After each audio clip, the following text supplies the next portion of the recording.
Hello, everybody. Thank you for coming and welcome to the Cult of the Anniversary Week. We're a community of role players, gamers, and everything in between of all nationalities. And this is a community for enjoying our hobbies together. Today, I'm Brad, and I will be hosting a quick one shot of Dungeons and Dragons 5th edition. Uh, this is set in a world called Ukone, which is of my own making. And I am joined by four of my better friends in the form of Dave, Kevin, Hermit, and Tom. Um, this game takes place after this group of adventurers has returned from the Underdark for a mission where they retrieved a mysterious book known as the Weaver's Journal. In this mission, they fought hordes of drow and faced horrors beyond uh, what most people would deal with. As they return to the wonderful city of Belron, we will meet the party.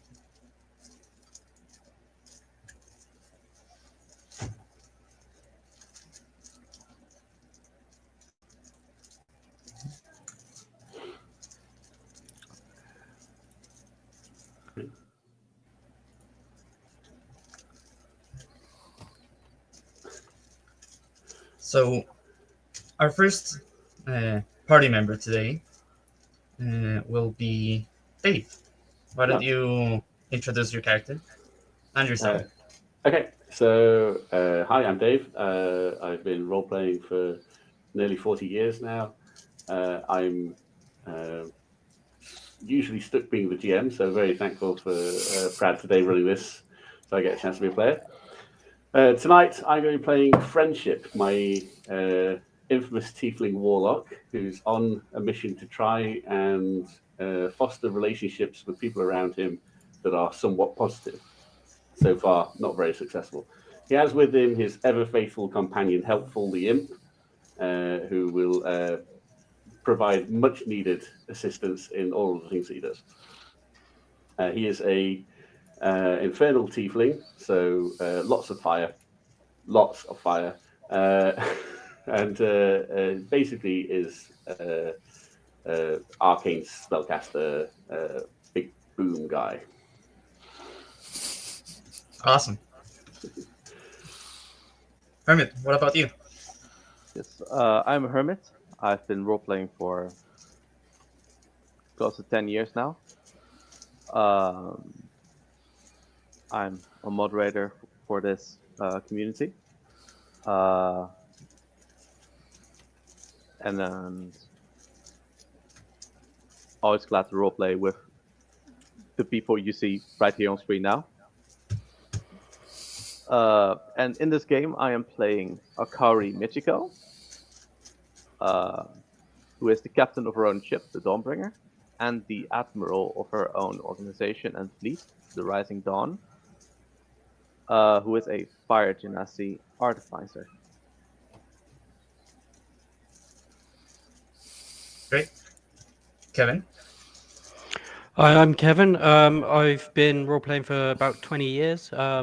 Vast majority of that has been actually second edition D&D, which I'm still playing in a game that I started 20 years ago.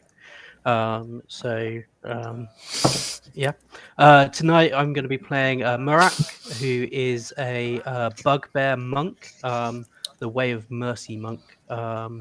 Is specializing in showing people mercy, whether that be in guaranteeing them life or death.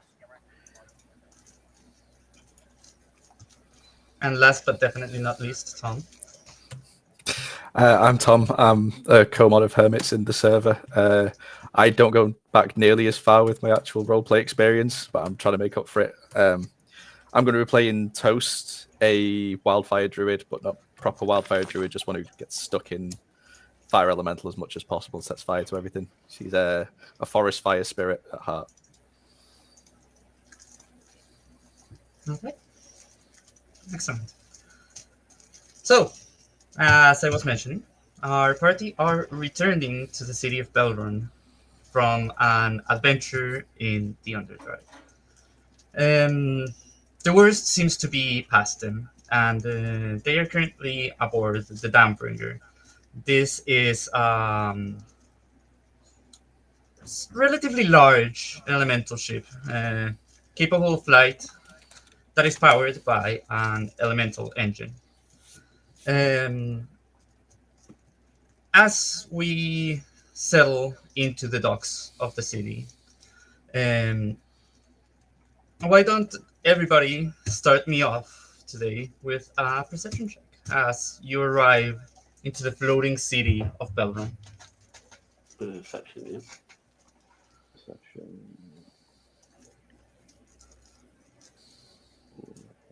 That's not good. I do love rolling a 3. It's always a good start. First roll of the night. Hey, get the bad ones out of the way. Oh, start as I mean to go on. Anyways, so fairly good rolls all around, aside from a 3. As you start making your way, you are immediately spotted and greeted by a short woman that seems to be wearing an Eastern styled attire in a deep regal purple color. And you see that she has a badge with the logo of the Magic Whisker Company. You recognize her, you've dealt with her before. Her name is Naimi. Behind her, there's a lot of noise. In the city, there's a large platform that you see, and there are several kids above this platform. They all seem to have a clay coin in their hands, and you see one of them jump, and about halfway there, cracks the coin, and their fall slows down to a halt, and then very slowly lowers. Another one jumps, and a little bit lower than the first, does the same thing, and once again. This is a game known as Belrunian Chicken. To anybody who grew here, this is tradition. Eventually, Naimi manages to make herself heard above the noise of the kids playing, and she greets all of you. Hi, I hope the travel wasn't too troublesome. Nothing on my Really? side. We managed to get here okay. That's wonderful. Master Sid is awaiting at the restaurant already, but there's still a bit of time if you prefer, or do you wish to head straight there? I can guide you. What do you all Toast feel is like? just juggling produce flame, just sort of trying to wind up the children. And it doesn't take too long for a group of like 5 or 6 kids just go to you and just look at you in awe. Give me a performance check. I'm going to cock that one. Let's see. Here we go. I believe in you. I'll give you. Can I give him guidance? You definitely can. Didn't need it. That is a 23. Don't need that. Roll the d4 if you want. Just I'll to roll see the how much d4. It's a 25. 25 performance juggling. Yeah, so you start juggling, and it doesn't take too long. Like, it's too easy. You get another ball of flame, and another, and another. Eventually, you start making shapes with them, and the kids are all clapping and laughing as they see you. Eventually, one of them approaches you and offers you a copper. Oh, 100% takes it and then just kind of, and then hands it back and has no idea. It's just like, yeah, it's a cool coin, nice. And then continues juggling. The kid just looks at the coin that he handed you and then received back. Doesn't really get what happened, but they're having fun. They're thoroughly entertained. What about the Clarify. rest? Well, they were jumping off something and then like slowing their fall somehow. Yes, yes. You can give me an Arcana check if you want, or a History check. I'm gonna set a low DC of, let's say, 10. I mean, history. Let's go history. That seems better. Okay, one of the very first inventions of the Magic the Whisker Company, and also one of the things that put them to fame, the Feathercracker. These are, like I said, clay coins about this big, and these coins, whenever you break them with your hand, will cast a Featherfall spell on you. As they became more popular, the game of Bull Running Chicken developed, and basically the goal of the game is whoever cracks the coin the last, that's the winner. Can I do something foolish and get involved in it and do Yes. jump off and not break the coin? Oh, here comes the monk. Oh, because you're a monk. Oh, Absolutely. I see children playing a game that I can beat them at because I'm an adult. Let me go and oh win. no. They're going to follow your example. Sure thing. So you go up to this platform, and there are several levels, like kind of like with swimming pool diving. There's like various heights. Some of them go as far as like 150 to 100 feet. How far are you going? It's D6 per 10 foot, isn't it? Yeah. I think for high level monks, it's half. Isn't it? How much can you mitigate? I can mitigate 75 points of damage. So if you're feeling risky, that's like 250 Assuming feet. Mike assuming Mike Sorry, damage how high will was be the highest go- one? The highest one was 250 feet. Yeah, let's do that. 250 feet. Okay. Yeah.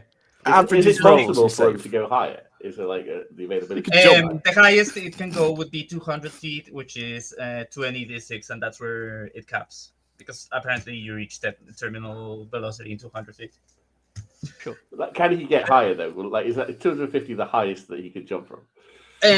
For this particular set of platforms, yes. There are places where probably like you have a whole elemental ship. So if you really want to force, No, we'll just we're not we just go to the highest, okay? Like we're not overdoing it. And we also have to spell jump. Yeah, we're not trying to be a bad example. We're just showing kids how to juggle fire and jump without using the slow fall. Yeah. They're probably not going to try it themselves. Surely. So you go up. It takes you a little bit to climb up the stairs to reach the 250 foot platform. I mean, I've got a 55-foot movement rate as well, so like, yeah, Partner no, flexing. yeah, like you in an instant made your way up there. Are you just jumping? Are you doing a backflip? Are you making? yeah, we'll do some acrobatics on the way down as well. Just really like real showboat it. Mm-hmm. Okay, perfect. So why don't you give me your acrobatics check as you jump down? 19. Okay, so you jump and you make your cool pirouettes and everything, and you just at no point have a feather cracker, and the kids are like, wait, but, and then you're halfway down, and you continue falling, and eventually, when you're just about to reach the ground, you immediately face plant. Oh no! But it feels like if it was some kind of like cloth that caught you, and then back up, and then it's suddenly solid again. Is It's this got some sort of robbed. enchantment on the ground then? Yes, definitely an enchantment on the ground to prevent accidents. You got That flexed wasn't on. an accident. Damn it! It looks less flashy now.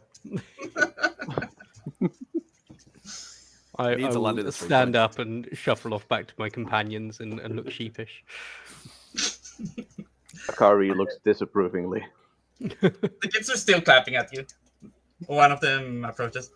That was I'll be clapping along. Well done, that was awesome. Well done, yay! that was brave. That was very brave. And eventually, you guys, by entertaining the kids and such, they will offer to give you a few feather crackers if you want to take them. Might be useful Okay. for you guys. I'll take a coin. Yeah. Be confused by it and just like, yeah. Does it look edible? It's Don't clay. eat it. Does clay look edible to you? It's a big question. Maybe later. We'll find out. Yeah, I'll take a feather cracker. I don't have firefall. Featherfall. Perfect. So Very you good. all get well, everybody who takes one gets the feather cracker. Unless you object, Naimi starts guiding you along the way towards this central street of the city, and there's bustling noise and people all around and of every kind. Being the literal center of Fukune, you have a little bit of everything here. At one point, you pass a rather fancy-looking tavern, and outside, this big burly minotaur just cross-armed, what looks to be some sort of sunglasses, just checking on the people and seeing saying who goes in and who doesn't. A little bit further away, towards the center of the city, you see this large castle shape that at least those of you who are more magically inclined would recognize to be the Belron Institute of Magic. To another side, there's like a plaza that has several arches that are portals to get through the different floating islands that make up the city. One of them being heavily guarded and heavily surrounded by guards. Naimi seems to be guiding you in that specific direction. Anything you want to do in this process? I think we trust her to lead us where we're going, don't we? Yeah. I haven't given any reason not to, so. Other than trying to Do high we five know that the- bull bouncer. I mean, Yeah. you know, like, Yeah. At first he looks confused, but eventually, let me check here. If he's a minotaur, I see horns. I go, oh yeah, horns. High five. He squints at you. He thinks he recognizes you, but he's not sure. He opts to be a little bit safe and just very awkwardly raises his hand for a high Yeah. five. Full blown high five. Carries on. Do we recognize the place where she's bringing us? You can give me no, for you specifically, since you have been working here a bit longer and you have your elemental ship. Yeah, you're taken to the upper district, quite literally upper, where there's nobility and where it'll lead you eventually to the Canopy. Nice. So you arrive, and without much words, some of the guards that are waiting in this teleporter just step aside and allow you in. Some of them nod in Naimi's direction. You're pretty sure that one of them recognizes you, and then there's another one that 100% does. Oh my god, you're the friendship, aren't you? Can I get your autograph? yes. And then yeah, he yeah. pulls out a parchment and a quill. Oh, obviously, yes, of course. Anything for an adoring fan. I will completely ignore whatever's on this parchment and just sign my name away to whatever he wants. Yeah, I give him an autograph. Awesome. Oh, this. I will treasure it.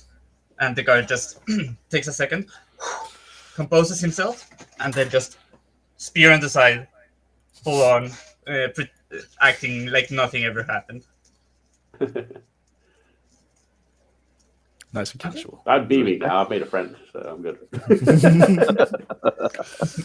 For sure. It's bound to happen sooner or later. It only took 15 levels. Bloody hell. Little do you know, you just signed away your soul. Oh, I'm fully expecting that to come Everything. later on, yeah. It's now multi-class in Warlock. Accidental signatures, of course. Yeah. it doesn't take too long. You approach this teleporter. You're all told to go in one by one, and you do so. And in an instant, you appear at a different part of the city. And the streets are much cleaner, much nicer, and everything seems to be a lot more taken care of in this part of town. And at the um, at the teleporter, there is what appears to be almost like a miniature version of the Dawnbringer. And this one, well, the Dawnbringer would be a full-blown ship, a galleon of sorts. This one is more like a rowboat. Still, it is powered by an elemental motor, and you see this ring of, like a gust of wind around it. Um, Naimi takes a step in and waits for you guys to take your seats. As you do, the ship starts flying up and up and up. And it continues going until the city, which is already high up in the clouds, becomes a small island. And you arrive at a much smaller area covered with flowers. In front, a building that goes up about 15 stories or so. And well, this is usually a place that is reserved for months in advance. You guys are immediately let in. You find an elevator and a set of stairs. Yeah, stairs. Which do you take? Stairs. There's Not getting in that machine. We're not Okay. taking the I'll elevator. trust it. I'll take the elevator. Sure thing. So, those of you who take the elevator, there's a little whirling and cranking, and starts taking you up. Whoever took the stairs, you are accompanied by Naimi.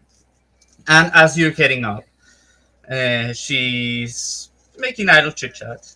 So, as you know, well, the Canopy is the greatest restaurant in all of Okune, and Master Sid thought it would be the best place to receive people of your esteem, especially after such a journey. He's sure you're all hungry and wanting for comfort. Uh, you continue going up the 15 floors, and eventually you meet up with your friends who were up there. I do have a map for this, so why don't we go over there? Just to be clear, I was definitely racing friendship the entire time. It's like the second friendship steps ahead of me, we're like, nope, I'm in front. okay. Well, we keep that competition up all the way up the stairs then. Yep. Naomi somehow manages to explain everything as she just jogs next to you. Yeah. She's not hiding. She's full on in jog mode. I don't think it ever breaks into a full-blown race, but it is definitely no, I'm in front. Do either of us have any decent actual physical stats, or is this like two old people running up the stairs? Give me an athletics check for both of you. I have a movement speed of 45 feet. That's more than me. Once you I have start to get bad ahead, I athletics, just though. send helpful to go ahead of you. Like, I have bad athletics, but I do have a high movement speed. That's a 17, I'll take it. That's good. 4. Versus a 4. That feels like So, about yeah. right. Friendship, you struggle a little bit to keep up. You manage to pass Toast a few times, but eventually just toasts you. Yeah. Well, Yes.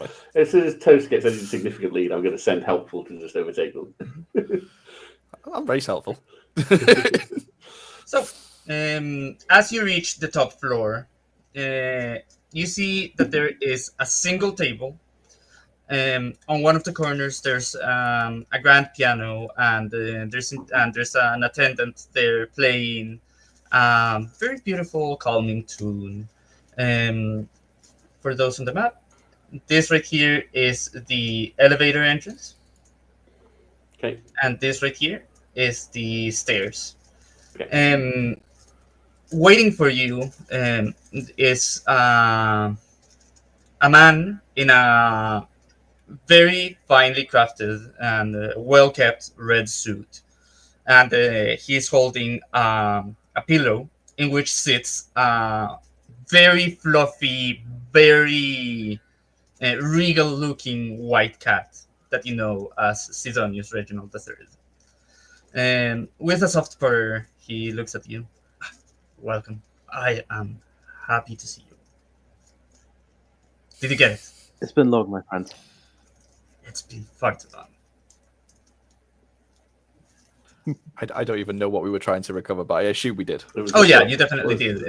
It's very important plot device. We have it's a very book. dusty leather-bound tome that's known as the Weaver's Journal. It has a keyhole. You guys did not get a key. You were never told to get a key either. However, Totally has it. there is a weight to it. Whoever has carried it, if any one of you did, it feels beyond powerful. And despite it not looking like much, whenever you found it, whenever you got your hands on it, you understood why Master Seal offered each one of you 5,000 gold pieces and a legendary item of your choice as payment.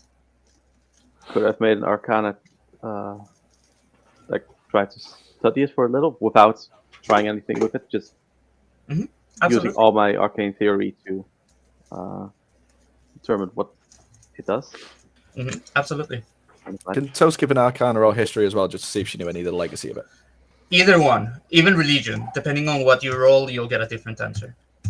I've got decent in all three. What would you prefer? That's an actual one, and it's still a 12.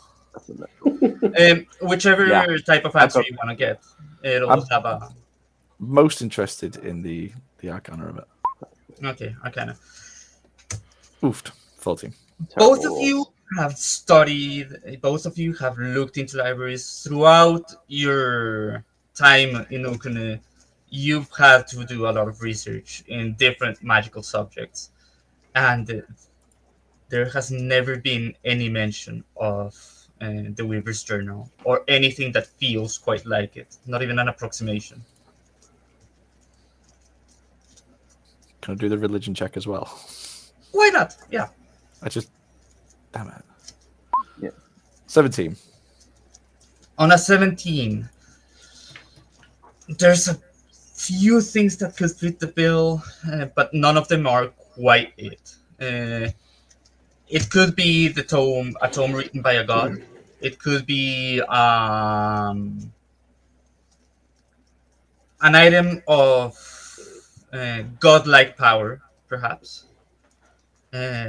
But even through your story and your knowledge of religion, information is scarce at best. Sid, however, when he gave you the description, when he set you out on this mission, he knew exactly what you guys were going to be looking for. So it seems like it's more omitted from history than lost. Oh, definitely. It's either omitted or a very well-kept secret. Yeah.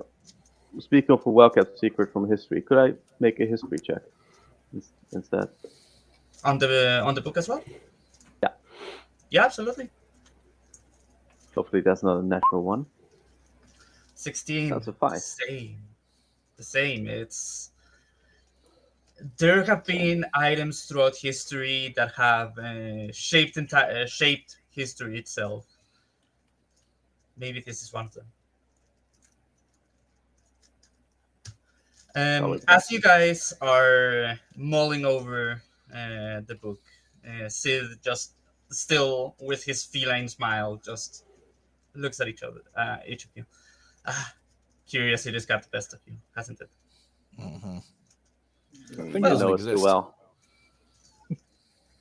It wouldn't be right for me to keep such things from such good friends.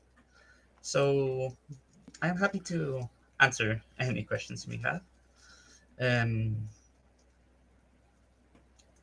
I cannot understate. And as he's doing this, you see his tail wag, motioning towards the table.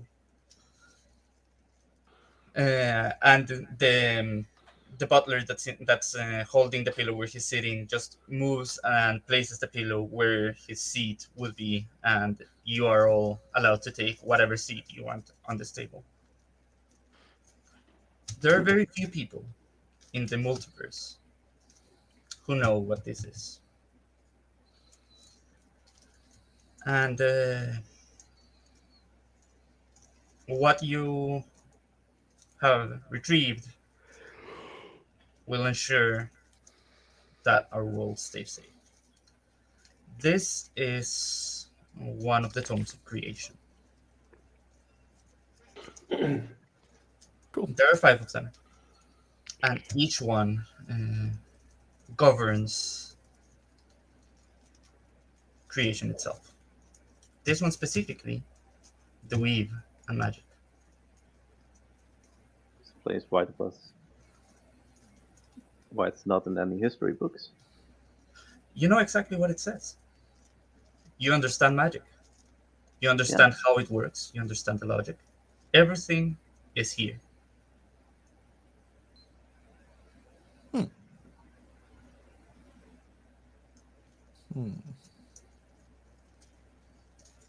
And the So you moment have I the learned of its existence, I could not let it be in the wrong hands. Shouldn't be in anyone's hands. It's that powerful. Precisely. Yeah, he doesn't have hands. That's the trick. Is that an actual requirement? It's not allowed to be in anyone's hands. No. Is that an actual arcane? No. Okay. No. Just checking. Just checking. I mean, it's powerful magic.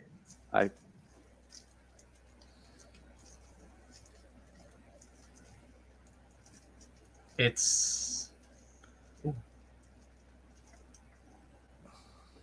Every turn.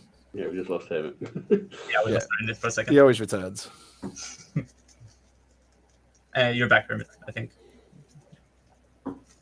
He hath returned. Here is Hermit. Does not appear so. Time for everyone to spam his inbox.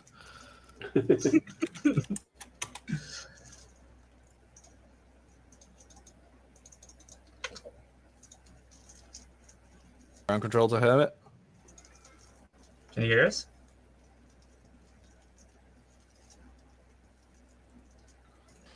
Damn. Well, it wouldn't be us without technical difficulty, right? It's a Cult of Type classic.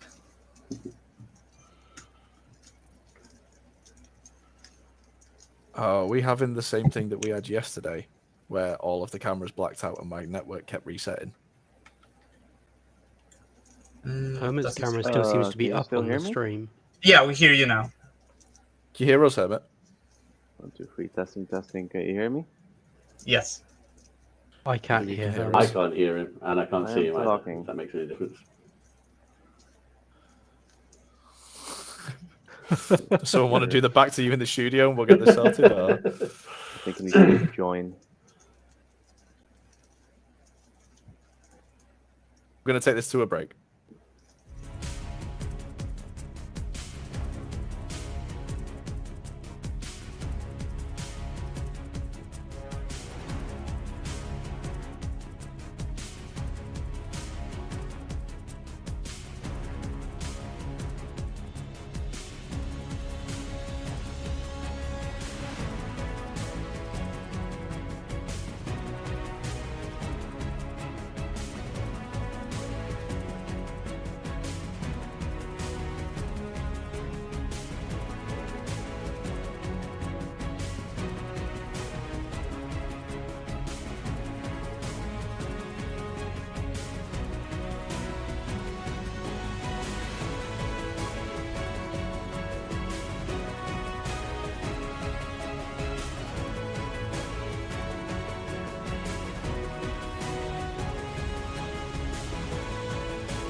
You can't hear us?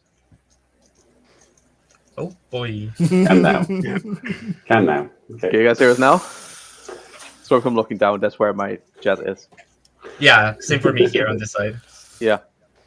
We'll just get the go ahead that everyone can hear us, and then we'll find out. Let us know if you can hear Yeah. us. Everybody, give us a shout out in chat.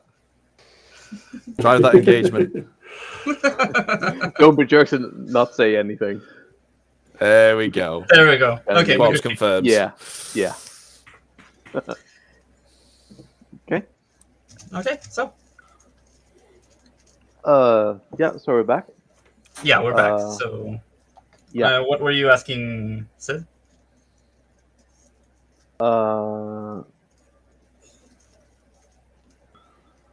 Well, I asked two questions. I don't know which one you guys heard. Assuming none of Didn't them. laugh. Yeah, either of them. At this point, yeah. No, because just some questions I actually got responses. We know that it's an element of creation. We know it is the element of creation regarding what was it, Miguel? Magic, the weave. weave and Basically, he was telling you that as an artificer and as somebody who uses magic, you know what's written there because that's basically how magic works. So it's, Yeah. is this and a... then I, Go on. so, and then I responded with that it's too much power to hold in anyone's hands. Then Tom responded with, but that's the trick, he doesn't have hands. Hmm. Because And he has then claws. Yeah.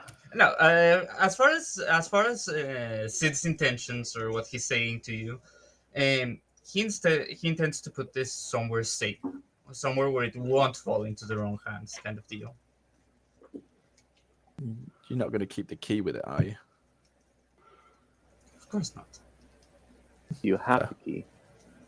I do. I'm not saying where, for obvious reasons. Then I hope it's fair. It's going to be very far away from where you're keeping this book. That's the plan. We're going to eat? Oh yeah. And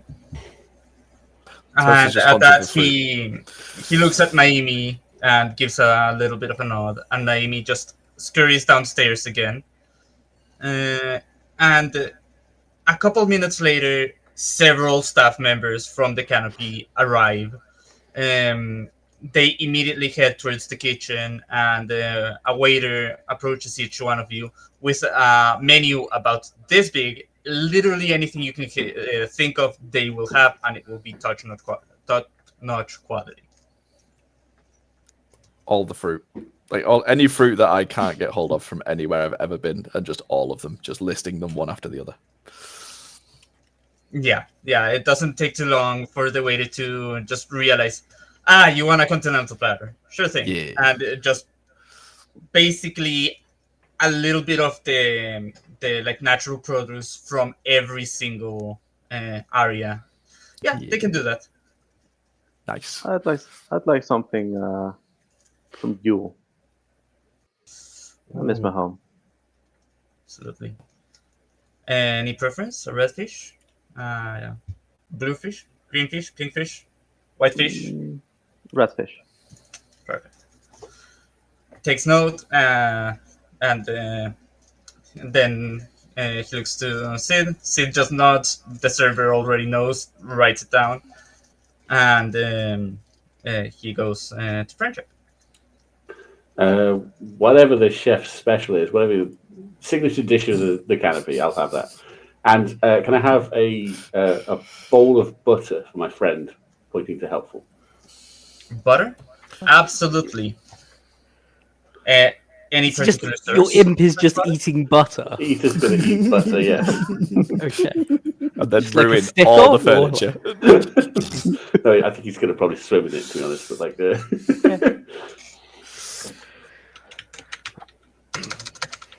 Okay, perfect. And last but not least, Morka. Something meaty. Sounds good. Like Any a drinks? haunch of meat. Non-alcoholic, magical? Magical? What? What do you mean? What you got? What you got? This magical drink? That sounds interesting. There's a little drinks menu that has about 100 different options. If you want, I actually have a table here that you can roll on. Yeah, absolutely. Perfect. These drinks have magical effects, mostly harmless, but some can lead to embarrassing situations, just so you're aware. Excellent. Give me a D100. Uh,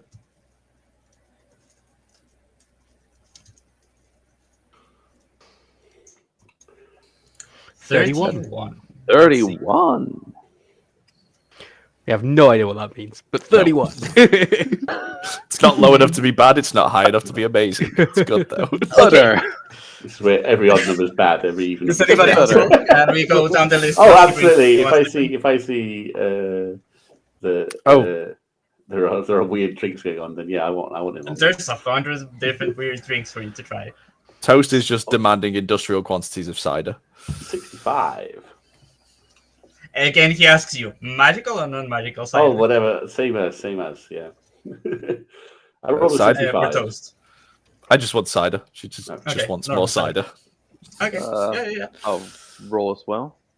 Okay. 60. 31, 65, and 60. So, considering you said industrial quantities, it doesn't take long for a different server to show up with just a barrel, about a Yep. whole ass barrel of cider. Correct just- answer. Pops open, puts in a tap, and then just hands you a glass. Serve yourself. Yep. Be Toast happy. is just gonna do the classic: put a claw under the edge of the wood, pop it, and just put the cup in instead because it's quicker, and just start downing cider. Okay, and let me get the rolls here to see who got what. Awesome. So, first of all, Murak, the server arrives with what looks to be a wine bottle and a glass. They place this glass in front of you, and as they serve the drink, it's a green drink that has magical-looking purple swirls around it. I'm assuming you're taking a sip from it. I mean, I'm not sure how well my sort of like muzzle type face works with a wine Sips. glass, but we'll do our best. Oh no! Like it's perfectly suited for a bugbear. It's Oh, like okay. they knew. Yeah, makes sense. Okay. Yeah, no, Um, absolutely. I'll go for it. Yeah, so this is a very sweet and tangy drink. It has a slight burn at the end of it. And as you're taking a sip, the server explains that this is a wyvern wine. It is made with just enough wyvern poison to create a magical effect without being actually harmful to you. Give me a DC 19 Constitution saving throw, please. When you need to make a Too much saving wyvern throw, poison. it sounds dangerous. I mean, I am luckily proficient in all saving throws, so we might be okay. Might be. Ooh, 20, just barely. Nice. Wow. So, roll me a D4. So it's That losing an doesn't eyebrow. sound good. One. Perfect. Best possible outcome for you. So for the next hour, your character will be suffering from very mild hallucinations. Since you passed the Constitution, you are aware they are hallucinations. You are aware they are a product of the wyvern poison. It's a good trip. They will not impose a penalty upon you. Up next, Does this count as some sort of poison? No. Okay. No. If you have failed, because I am actually immune to poison, so like Magical effect. Yeah, it's more a magical effect created by the Okay. poison. But no, you're fine. In fact, that would have given you advantage, so 23. sure. Up next, friendship. Friendship rolled 65. 65. This is perfect for friendship and for Dave. So, as you brought this drink, the only way it could be described as it's served, it's rainbows. Rainbows everywhere. This drink is about as colorful as it can get. And each color is just swirling and moving almost like a bunch of inks that never mix with each other but create beautiful patterns all around. Right. It is also a very sweet drink, surprisingly sweet. Give me DC 17. This one, oh, funny. I could wisdom saving throw. All right. Okay. 17. Yeah. Yeah. I would have 12. preferred a better roll than that. Wow. You're not rolling well, people. Yeah, well, Speak for yourself. it tastes about as good as it is looking at it. It's great. You feel funny though. Like Okay. you look at Okay, Toast for a moment, and like he's got horns, but he's not a tiefling. That's hilarious. It's All just right. that kind of making you feel funny. Even bad jokes sound funny enough to you. Okay. You have disadvantage on charisma saving throws. If they come up. Okay. Sure. Yeah. And the last but not least, Akari, you rolled a 60. Yes. Okay, let me. Keep forgetting to do the female voice. Or female-ish voice. All the while, I'm just in the background getting white girl wasted on cider. Oh, by the way, the drink Friendship had is called Pixie Peas. Okay. Of course. And The barrel they brought for Tom's character say white lightning on the side. May as well. The poshest of white lightning, but yes. and you got water. I got water? According to the table, yeah. It would be fucking ironic Is it magical for water? a fire genasi to get water. It would be ironic. Literally, according to the table, water. You feel a little better and a bit more hydrated. Bring to roll again if you want. Yeah, I'll roll again. I shout over in Primordial as well, just get another cup, and then just bangs the barrel with the cup, and then grabs another one. 32.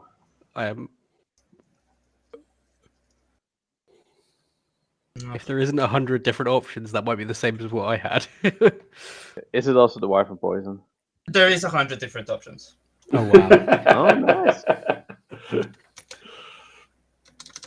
Well done. Okay. We might not this get one's to a the fun adventure. Just get plastered. one.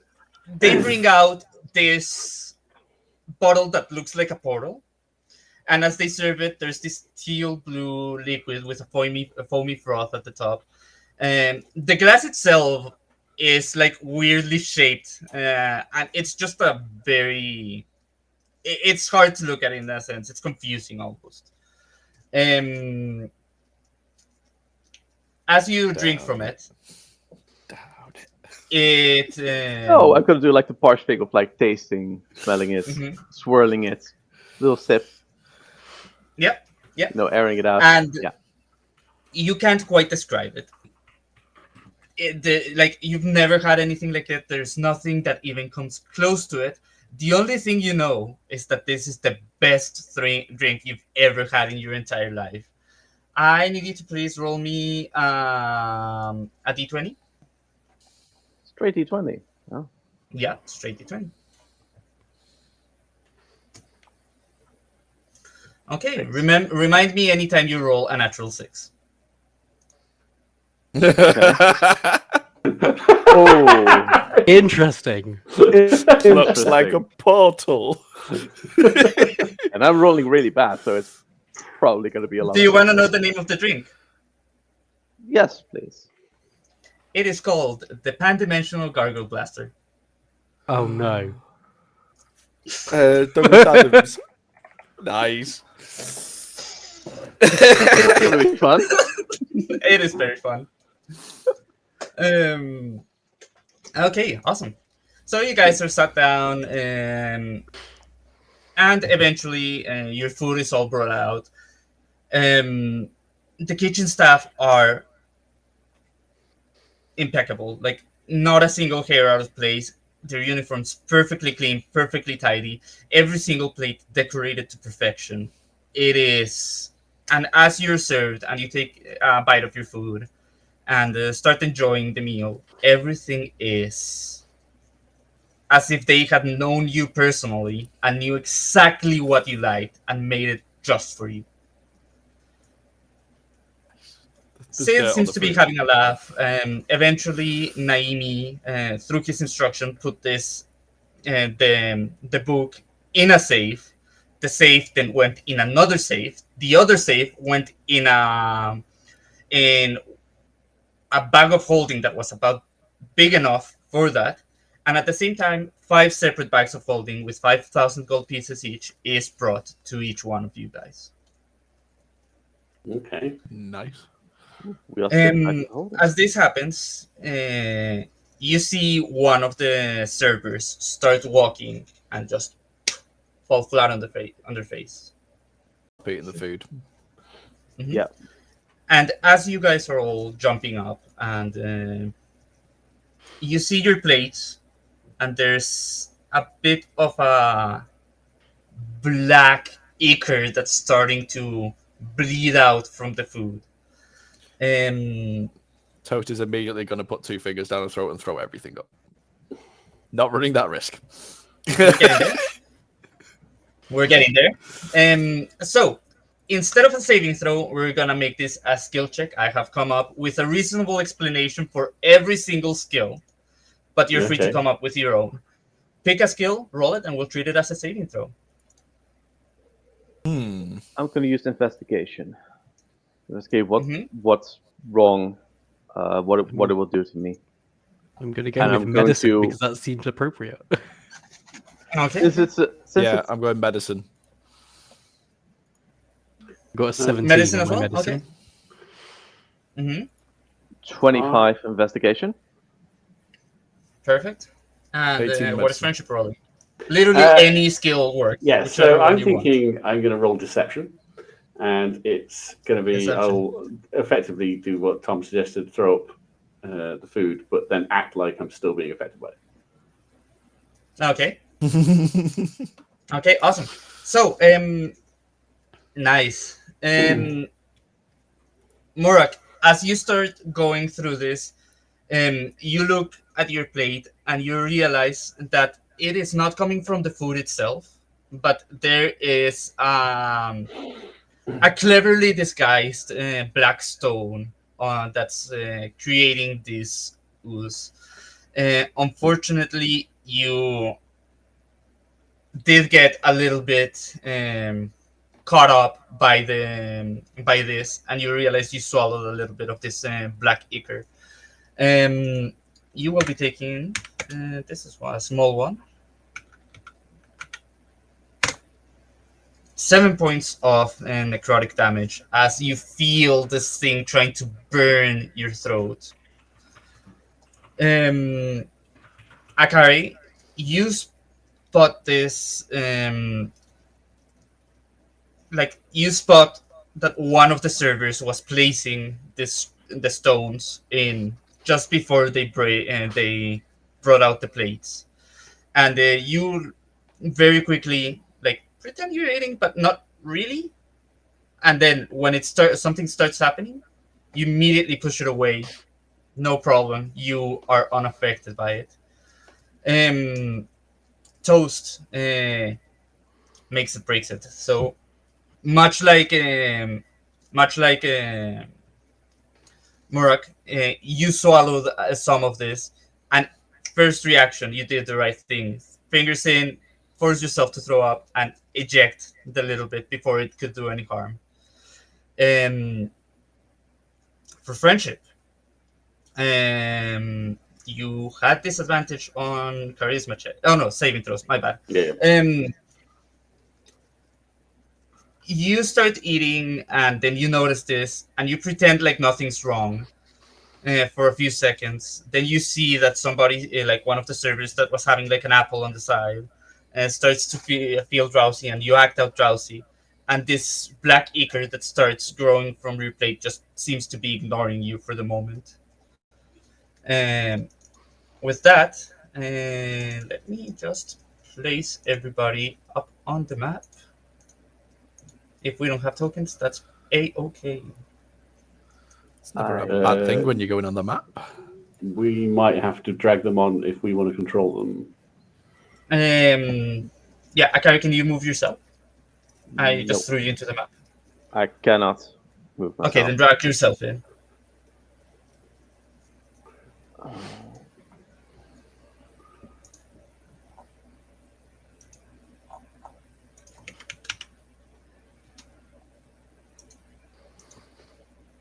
It is not letting me.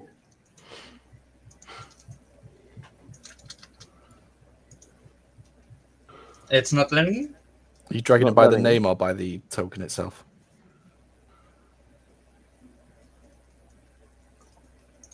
Which one should I do? By the name. By the name. By the By the name. name. Okay. Yeah, the name works. Perfect. Let me see if Roll20 here has a cat asset. Got the battle music started in my head now. It's not good. Probably a good idea. Probably a good thing. For roles like that, would I have been able to guidance myself? I'm gonna say because of how quickly everything happened in this particular No. case, no. Right. Let me just That's basically what I eat was trying this to figure cat out. into the table, right here. Don't mind The saying. boss.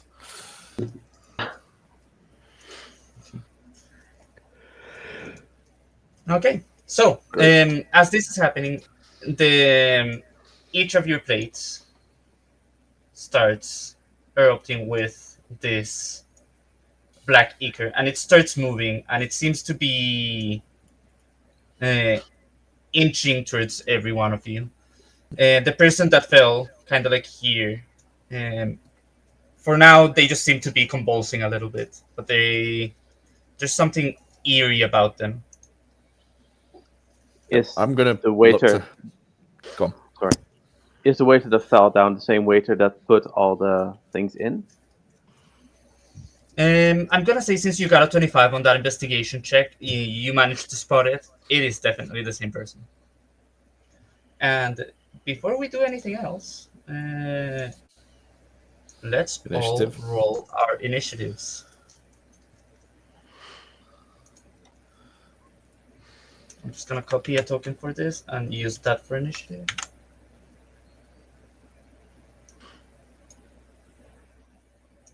Don't think you copied that. It just disappeared off the map. Wait. Oh, there we go.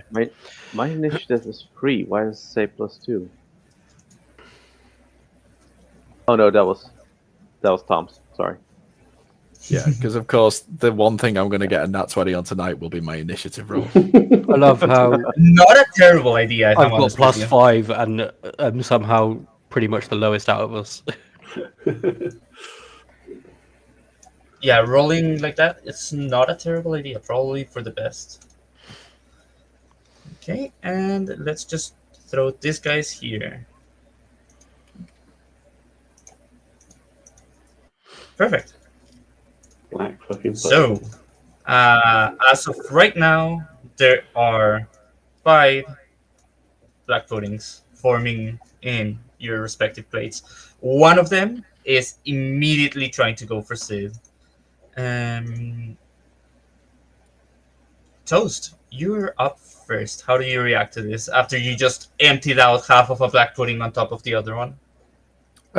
Toast's first reaction is always the same thing. She's going to go straight to primal, and she's going to turn into a fire elemental and just blow both the wild shapes immediately. Because it's just safer to do so. So she's just going to erupt into flame and go from a 4-foot fawn to a 6-foot something fire elemental. I'm gonna move your token out of the map. Oh, did you delete it? Yeah, I've just stripped it off. You can chuck Uh, it back in if you want it. No, don't He worry. has got rid of Just your like- initiative is the only issue. Yeah, don't It's worry. 22. I can drop it back in if you want. Nice one. There we go. We're good. Fine. Perfect. So you start your action. Or is it a bonus I think action? it's a bonus action, so I can go use my movement. I'm going to swing on the first one and then step through it. Swing on the one. Can I hit the hand that is going for the cat without hitting the cat? Because they look like they're sharing a square. You can certainly try. So I'm basically going to move into that space Mm-hmm. and set both of them on fire by sharing a square with them. And then swing an attack on this one. Okay. And then Roll to hit. move to there for the second attack. So you're using both attacks on the one that's going for save, or just one? Yeah, I'm trying. I want to continue on and try and set fire to the other two, but essentially I'm going to have to take opportunity attacks from some of them. Mm-hmm. So first one, And 9 is a I can't see it. miss. You can zoom in if you want. Oh, there we go. It was too low. That was all. And then, so those two at the bottom are set on fire. If I move through that tile, am I going to set the cat on fire, or can I kind of step through the Ica and then go into the other two? I think the elemental says that they have to be within 5 feet of you for you to hit them with fire damage. I have to share a tile with them to ignite them. So I'll, Then yeah, what I'll if do you're is going over the cat, you will. I'll set go the around cat it then. So essentially, I'm going to take. You can do that. Helpful to beat fire. So don't worry about it. What I'll do, I'm going to attack one of the ones that I'm stood on as well. Mm-hmm. 13. 13 is where's the black pudding here? 13 is a hit. So it's Roll your 2d6 damage plus for that. 3. I'm just gonna move your token to the back so I can have the. Yep. So that'll be 11 damage. I'm going to take one opportunity attack, and I'm going to move to set the other two on fire. I think Dave, your imp's going to get set on fire as well. He's immune to fire damage. Perfect. So yeah, I'm going to. Hermit, are you immune to fire damage with being a fire ganassi? I think the resistance. You may also be on fire. Yeah, I'm Actually, resistant Dave- as well. Oh damn it! One of you all is on fire. Actually, I've got 45 points of movement. I can just go Helpful here. The imp. He is completely immune. I'm resistant. I go the long way round, basically. Okay. So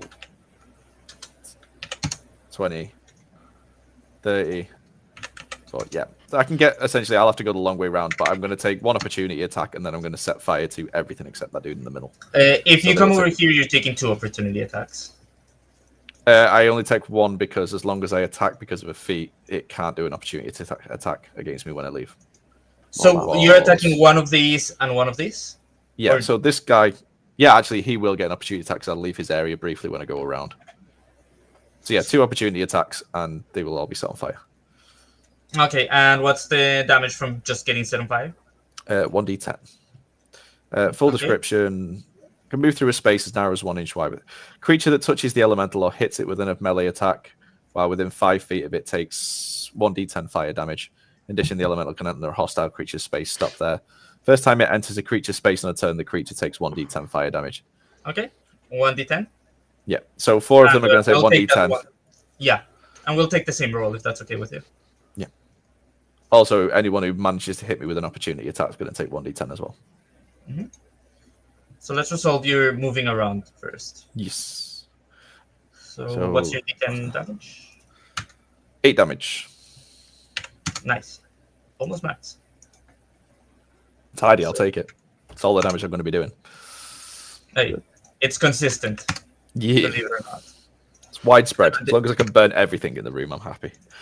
Surprisingly, the table is not catching on fire. Forward planning. I like it. And you will be taking 2 pseudopods pod attacks. 1 and 2. Does a 19 hit you? A 19 will, 7 won't. Okay, and from the 19, you will take 4 points of bludgeoning damage and 23 points of acid damage. And they take another d10. I have resistance to all damage except for psychic. And this is true. So 2 bludgeoning and Rounded up 11. or rounded down? Rounded down. So 13 Oh yeah, damage. the way I run, always round damage down, healing up. That's the way I like to do it. Okay, it's 13 damage. That leaves me on 108. And roll me another d10 for the 2 opportunity attacks, or do we keep the same? We can keep the same. It's up to you. Yeah, we can keep the same. Nice. Is that your turn? Mm-hmm. Awesome. It is now Helpful's turn. What is Helpful doing? He's going to just sort of. He's tiny. I couldn't change the size of the thing, so he's going to go here, share this space with these without provoking anything, and use the help action on this guy to give me advantage on my first attack. Is it? Perfect. Nice. So you see that Helpful immediately. These things don't exactly have a face, but whatever seems to be its sensory area, Helpful is just fluttering all over it, causing a distraction. Yep. Akari, you have one in front of you, and Toast just started toasting everything. Yeah. Where's the guy? Where's the way that fell down? So I want to move away. The guy who fell down, let me throw a token.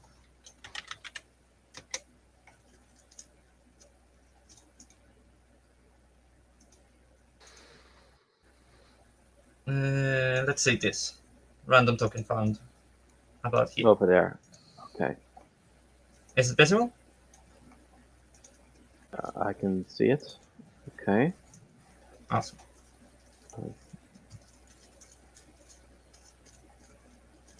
I'm going to the corner here. I'm probably going to get an opportunity attack. Let's resolve that. Pseudopod. Does a 14 hit you? I doubt it. No, it doesn't. Perfect.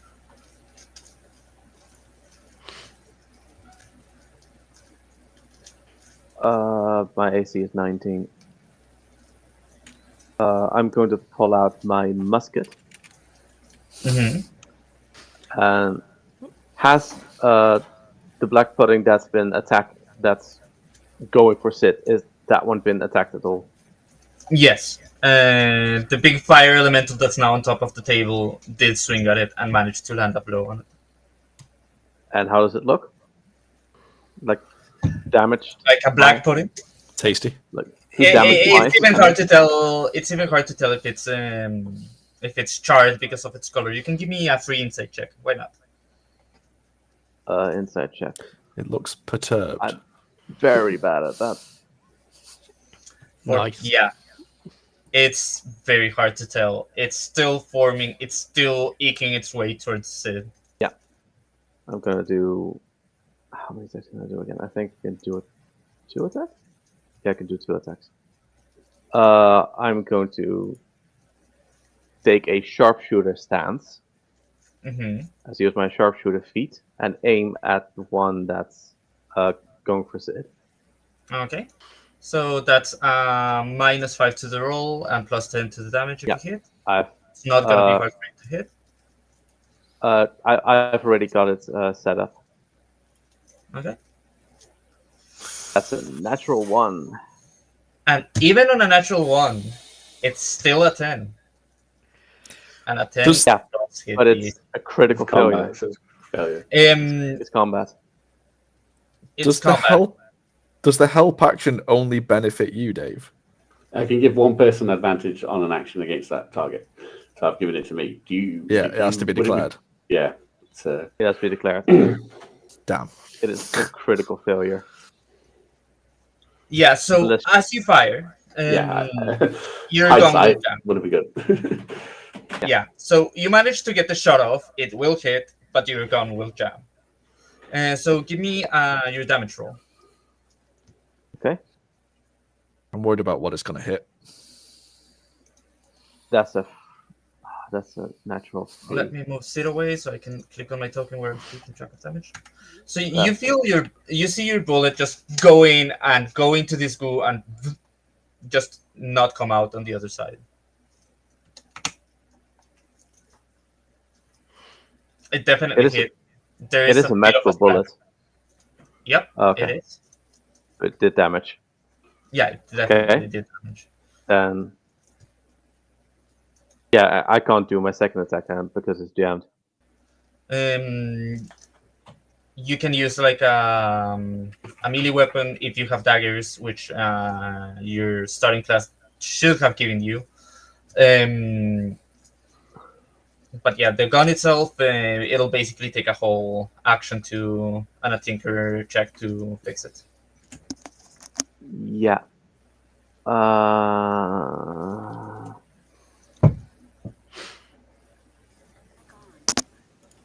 Yeah, I can't. Okay.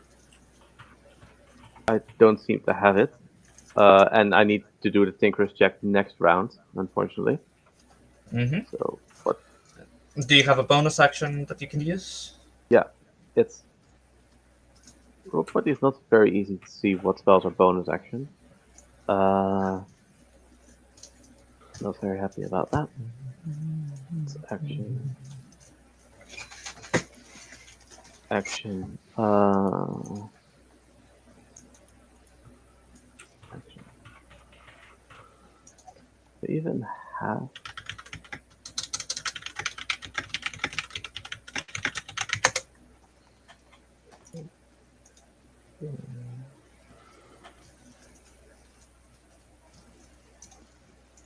I have. No, I have no. I have no bonus action. So that seems to be the end of my turn. Mm-hmm. Yeah, Still a good chunk of damage. Oh yeah, definitely. could have been way more. It's a natural 3. Go on. I was hoping for a natural 6. Shame. Me too. Me too. Murak, you are up.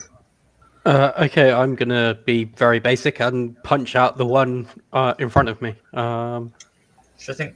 Let me just move this guy here where he should be. It hasn't acted yet, so I will get my surprise attack damage from my bugbear feature.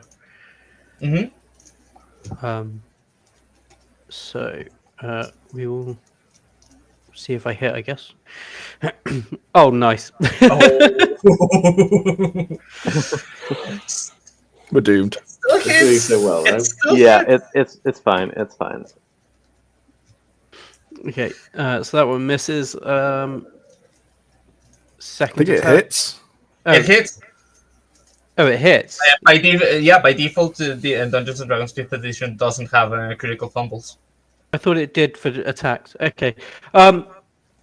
Sure. So damage for that then.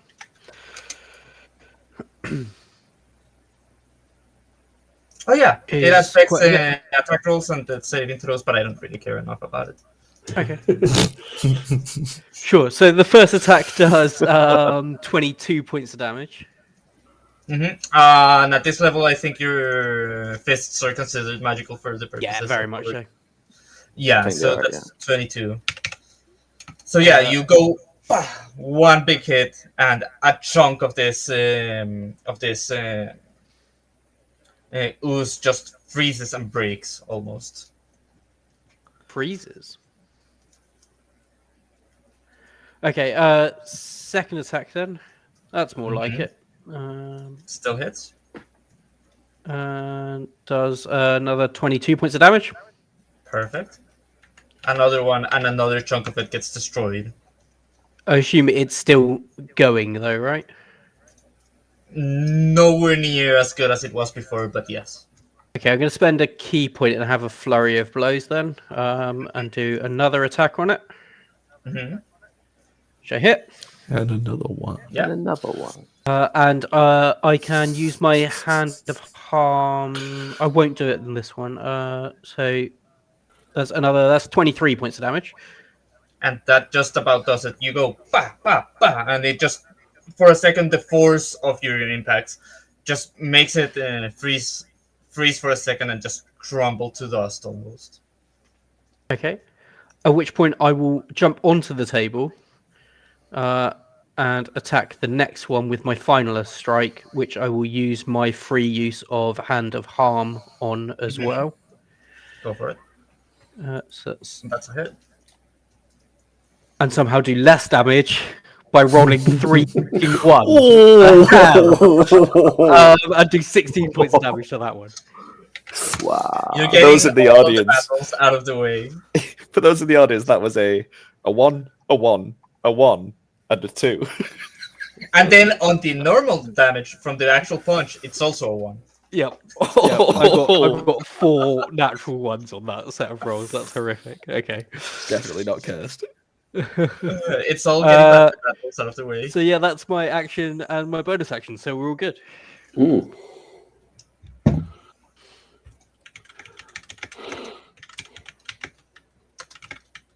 Okay, awesome. With your action done, it is now the Black Pudding's turn. Each of the outside ones take 1d10 damage. Yep. So roll the. Do you want me to roll it, or do you want to roll it yourself? It's 5 damage. 5.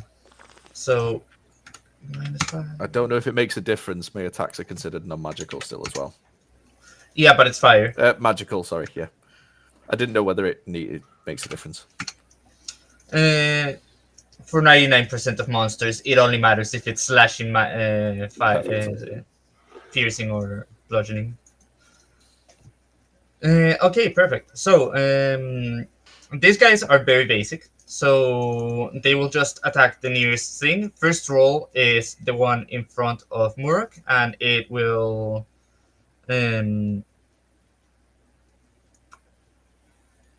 attempt to hit you. Does a 16 hit? Murak? For a start, it's attacking with disadvantage, and no, a 16 is nowhere near. I've got an arm class of 22. Okay, yeah. So it just flails at you, and you just very easily move out of the way.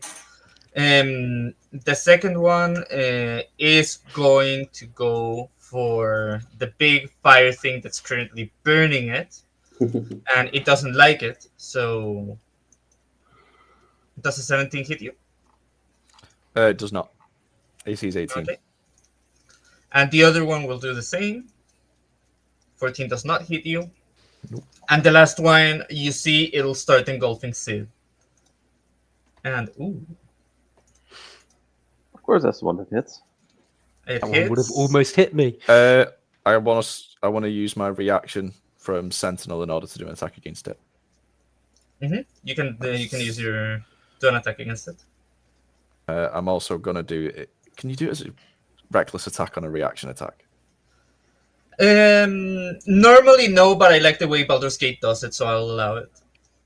Okay, so this is run at advantage, and they all have advantage on me. But they've all attacked. So it's an 18.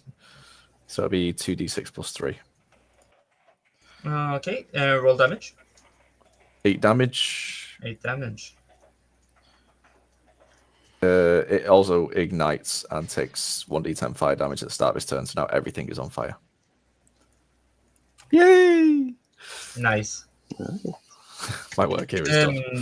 It's starting to look a lot smaller. You can almost see Sid's tail poking out of it at this point. Friendship. It is now your turn. You have advantage from an imp flailing at the thing in front of you. Yeah. Right. So hang on. I have advantage on the thing in front of me. have advantage on the one that imp is flailing at. This one I think I was going for, because I Oh, think okay, the ones yeah, with the fire so- are probably being dealt with anyway.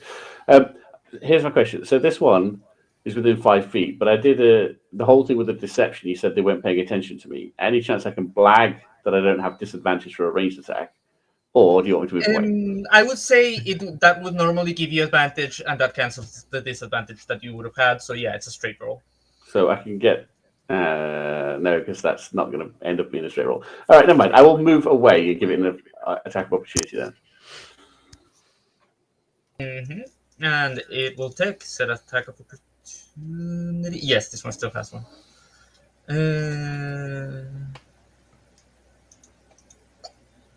A 10 totally whiffs. Yeah, that's not hitting me. Right. So from there, I will use the advantage given by helpful to shoot this one here. But before that, I'm going to bonus action hex it. Okay, let me just place a little hex marker so I can remember that it's hexed. Hex happens automatically, right? There's no save. No saving throw, and I'm going to give it disadvantage on intelligence checks. Perfect. And it stays on until basically I move it to someone else or it dies. At this current thing, I think I can keep it running for some ridiculous amount of time. I'll look that up in a second. But basically, I don't have to worry about it. It's going to go on forever. Anyway, so then we're going to Eldritch Blast it, obviously. Okay, awesome. It is still a Do concentration. the same. It is still concentration, that's true. Yeah. Right, Eldritch Blast, where are you? Which is so I've got everything set up. Yep, Eldritch Blast. 23. 23. Nice. 2 more. For 13 damage. Oh, 1.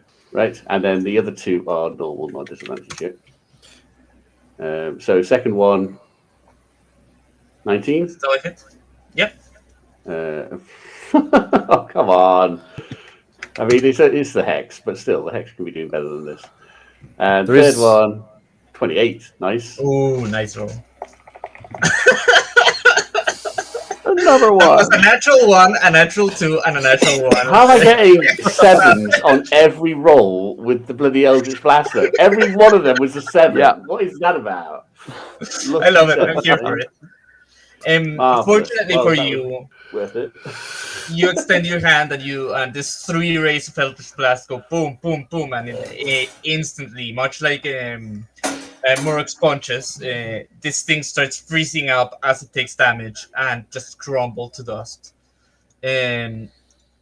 Sid, very dirty, looking very hurt right now, but he immediately takes a disengage action and jumps to move away. Perfect. Yeah, perfect. Boo. Applause, but boo.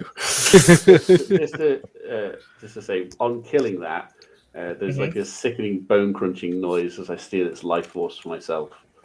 And I think, Nice. does that only get added as... So 20 temporary hit points, which I've added on. So very nice. Even when it has no bones. it's just basically the sound of demons feasting on it. Crunchy. Yum, yum. I'm going to take an attack on both of those 2 so that they can't take a top opportunity attack. And then I'm going to move into this one and set him on fire as well. So they'll all take 1d10 each. And then I'm going to try 2 attacks. Let's do So the bottom 1d10 one. first. Yeah. Let's do... We got a 1? No, 3 damage each. Well, let's say it just rounded up a few of their HPs. Nice. And then I'm going to touch attack the bottom one first. Mm-hmm.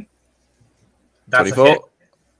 I On will- which one? Bottom one first, then the top one. This so one? it was... Yeah, I'm attacking the 2 on the left so I don't take opportunity attacks. Okay. So that's a hit. Roll damage on the bottom one. 14 damage. Very nice. And then attack on the top one. Assuming 20 to hit. Yeah, that's a hit. And that is 8 damage. What And is then I'm it gonna with go you based on with- natural 1s and damage? My god. They're just too cool. Yeah. They've got to set us back somehow. Yeah, fair. And I then, do feel like there's set been that one on fire. a large number of natural 1s today. There hasn't been a mathematically significant number, hasn't there? But yeah, that's now on fire as well. It's quite Yeah. miraculous. Somehow, I'm also the going to blow table a bonus action and as well. the contents of you and the general area is not catching on fire. It is a little bit baffling and a little bit distracting. Not enough to give you disadvantage, though. We've not eaten in this place before, have we? You probably have, never on the top floor. Okay. This is the first time you're actually seeing the top floor. I'm going to blow my bonus action as well to spend a level 1 spell slot to heal 1d8 with the Circle of the Moon ability. Yeah, go for it. 6 health. Nice. Which is effectively 12. May as well be. For you, at least. Yeah. That's my turn. Okay, awesome. It is now helpful turn. I think he's going to be very helpful. So yeah, at this point, just gonna stay where he is and transfer the distraction onto this one here. Okay. But you know what? I'll give it to Hermit this time, as he's next to act. I can't. I remember Hermit you can't has to attack. use his start around to Yeah, I'm good at this. I'm good at this game. Then in that case, I'll keep it for myself. Understandable. Dave has an extensive love affair with 5th edition. So for a carry, you can use your Tinker's check. I will let you decide between dexterity and intelligence, which you prefer to use for the modifier. Both make perfect sense to me. Intelligence. Go for it. Tinkerstool's intelligence.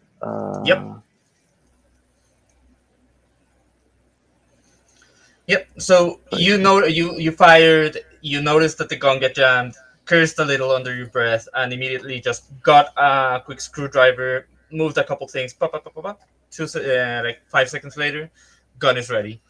You have your bonus action and your movement if you wish to use them. I'm going to use my bonus action to grumble about leaving my Steel Defender back on the ship. Because I have bonus actions, but that's only for attacking. So I'm going to...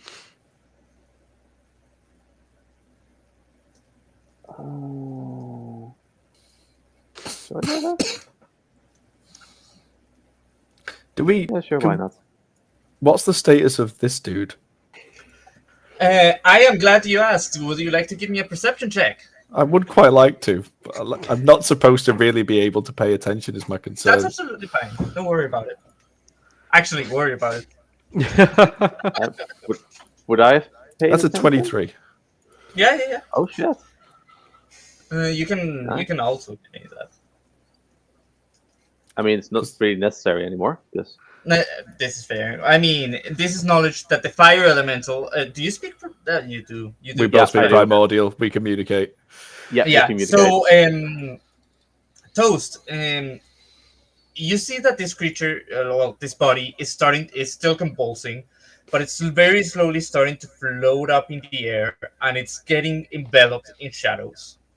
Oh, God damn And the it. I could have shadows moved and stood in its space.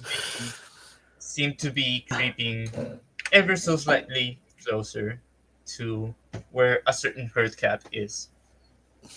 I'm going to set that bitch on fire.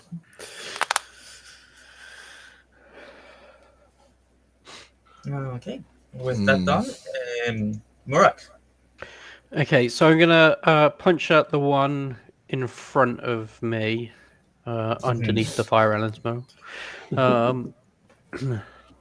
I don't get my surprise attack anymore, so 13 points of damage, and Both of those are hits. 13 and another 13. 6 total.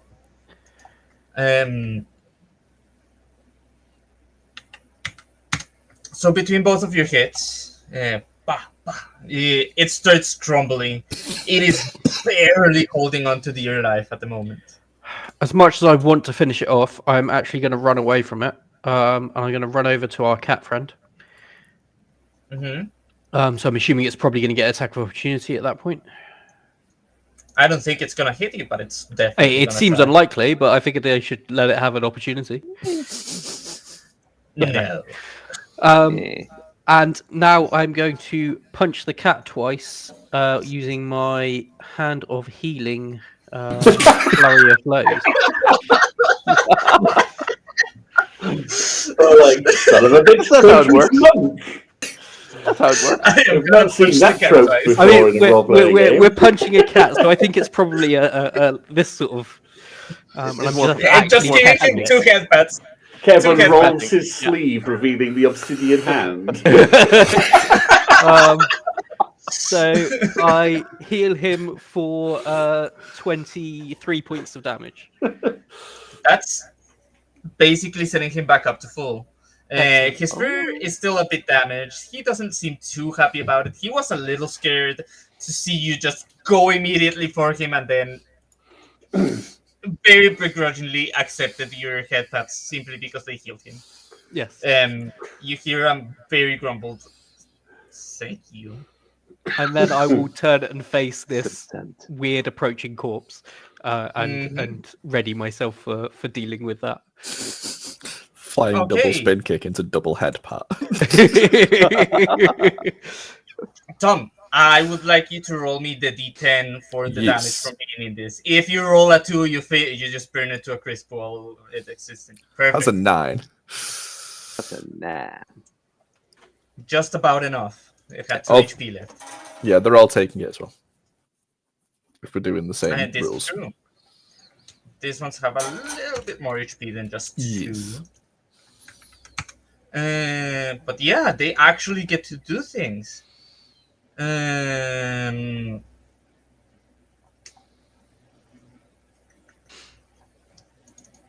What is their move speed? Nowhere near enough to do anything useful, I think. Oh yeah. So your team AI dictates they move to the closest target. This is the closest. To this one, this is the closest. First attack As it on. leaves Helpful's thing, he will have an opportunity attack on the pudding. And what is Helpful's range? Because if it's 5 feet, it technically never leaves. Oh, it is 5 feet, yeah. Yeah. Well, 5-year rulings, everybody. This one, Hello. this is the one I mean. This is Oh yeah, this one yeah. definitely gets a hit. So An 8. An 8, I assume, misses. Yes, unfortunately so. Worth a try. It is harder to miss them than to not, but you managed it. So the first one is going to use its pseudopod attack against Helpful, and I doubt it'll hit. Oh, Okay, it might. With a 20. I am going to Damn. use my reaction through Chain of the Master to give Helpful resistance to acid damage. It's attacking you, isn't it?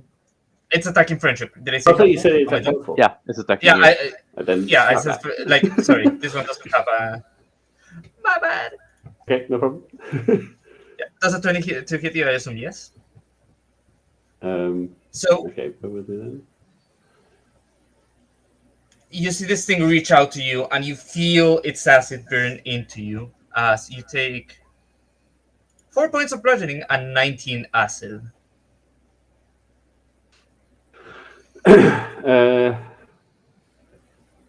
Yeah, bear with me 1 second. I just want to check something because I've got a lot of things, and I don't know them all Well, you very check well. that, and we'll get. And this is part of the same round, so we can still retcon. Yeah. I'm just looking Um, if I've got another reaction I can do basically, but I don't think Okay. I have. So.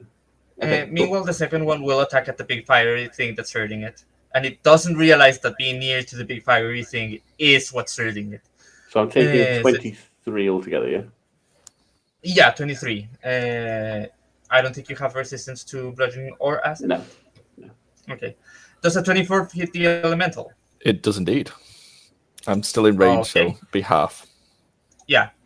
So it's 7 bludgeoning and 16 acid for a total of 3 and 8, 11 23, damage. which means 11. Yeah. A woof. Oof. Okay. Just Easy 103 enough. health left. They are not looking great. They can go down any minute now. So you guys feel free to finish these guys off. With that, friendship. Okay, so still got advantage on this, but disadvantage because it's right next to me. Yep. Yeah, so it's a straight roll. I'm actually gonna move away again and give it an opportunity attack. 23. Then this one I will retaliate with Hellish Rebuke. Okay. So you take 8 bludgeoning, 10 acid for an 18 total, and roll your Hellish Rebuke. So it goes at just level 1 because it's my basic wall at 1. Mm-hmm. Oh, ignore the psychic. The psychic's not on it. Okay. So 18 dex save. yeah, 8 fire damage on a dex save. Yeah. I don't think it'll make it with a -3 to dex. Nope. Okay, so it takes 8 damage from that. And I took how much? Sorry, total? And with that, it hits 18. you, and you just 18. burst out this flame from your body, hitting it and engulfing it in flames, and it just crumbles to dust as well. Right, sorry. So I took a total of 18. Sorry, yeah, let's just do that. Yes. So I'm down 18. to 104, but then I get back the 20 hit points because my Demon's Feast on it. Mm-hmm. So I missed out on the... I should have done the advantage, but never mind. I'm going to shoot this one with some Eldritch Blast now. Go for it. And Finish it off. it's out of range of the other one, isn't it? Oh, no, it's right next to the other one. So yeah, I'm going to activate Maddening Hex rather than... I think I am. Anyway, let's just check this. How injured do they look? Like, is there much of them left from this constituted mass, or are they like mostly blown apart? No, like they're barely holding on to their life. No, I'm gonna transfer Hex across to it. I'm just gonna move the Hex Okay. from the dead one to the living one. Yeah, and then we'll hit him with okay. Okay. That's a crit. That's a critical. Roll damage. God damn. Nice. My God. Come on! Natural 1 damage. Natural Let's go. 1 on your Hex. That's beautiful. That's perfectly on brand for What are Travis. you doing here? A 1, That's a 2, and a 2. 13 plus 2, 15 plus 1, 16 plus another 2, 17. It had 16 hit points left, so you killed it with an overkill of 1. Okay. Can I see the zombie thing from where I am? You're allowed to use a free action to give me a perception check. Okay. Also, I Roll ignore. above a 7. I do ignore cover because of my one of my feet Oh, right. as well. Yeah. But I still have to be able to see it to effectively shoot it. Yeah. Yeah, so go for it. Just roll. If it's floating, it's probably above whatever is in front of it. Anyway, I'll do this. So I actually, it doesn't really matter, but I actually have a map and this map on perspective as well. Right, they saw nothing. I said all above a 7, sir. Above Hang on. This is a complete waste. I've got an ability for this. I'm using it anyway. Where is it? Dark One's Own Luck. I get to add a D10 to that roll after seeing what it comes out with. Come on, get a 4. You need a 4 on that D10. Nat 1. Yes. 9. 9. Okay, so yeah. So you look to the side. You see that Morek is looking at something. You notice that the fire elemental is looking at something, but the fire elemental is just too bright and you quite miss it. But for a brief second, you have a flash of insight from your patron. Everything darkens and just focuses on this one area where there is a swirling shadow that's slowly approaching Sid. Okay, well, I'll send the last 2 Eldritch Blasts over to that then. Mm-hmm. But they don't Go get for Hex, unfortunately. 15? 15. And that is a hit. Roll your damage and roll your second. 9 and a 28, obviously, will hit. 11, so 20 total. 20 total. So this fires and it hits one of the arms, and the arm flies off and hits the wall. The other one hits the head, and it flies off and hits the wall. And for a second, it continues convulsing and then falls flat on the ground. The shadows that were forming around it suddenly freeze and stay there, and then just fall to the ground and almost like melt into the ground and disappear. For That's not now, ominous at all. No. we are out of combat, and I think it's time for us to take a quick break before we resume with the second half of this. Okay.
Welcome back, everybody.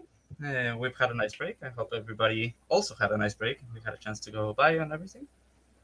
And yeah, now that the party has successfully defeated food, I guess, um, we have a little bit of a chance to explore the almost legendary top floor of the Canopy.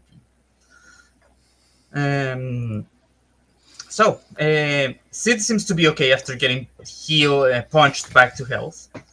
The body that was transforming into some sort of shadowy creature has been destroyed, and the shadows have melded into the ground, disappearing from the player's view. Um, the servers have all run, and Naimi vanished with the Weaver's Journal just before everything went wrong. Um, with everything in place and seemingly calmed down, what do you all wish to do? I would like to have a look at. We're all given a bag of holding, right, with some cash in it, or potentially, yeah. I want to check whether there's anything else in it. Is this where we were going to be getting our items from? No. So the agreement was that as part of the dinner, one of Sid's hopes, per se, was that to ask you what you guys wanted Right. for your items. Obviously, it would take a while, but he would be personally overseeing the construction of the items. And let's take things slowly. Before anybody moved, there was a little bit of a rumble on, like a tiny bit of an earthquake per se. I quotation marks because by the end of the day, you're in a floating island. Um, you see Sid like go down, his fur perk up for a little, and after the shaking of the island is done, he calms down. Immediately jumped to a ledge here where there is a window, and looked outside. Everything seemed to be in order, and he just sighed in relief. And he looks at Murak. Sorry, I thought I was done. Thank you.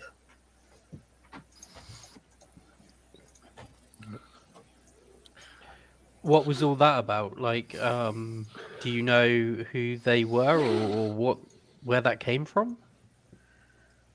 No clue. And that's concerning. Can I The just, way that as they a died put these things in our food. I saw it happen. Didn't know what it Are was they? before. You saw? Yeah, I didn't know exactly what they put in, so yeah, they put it in the way that it died.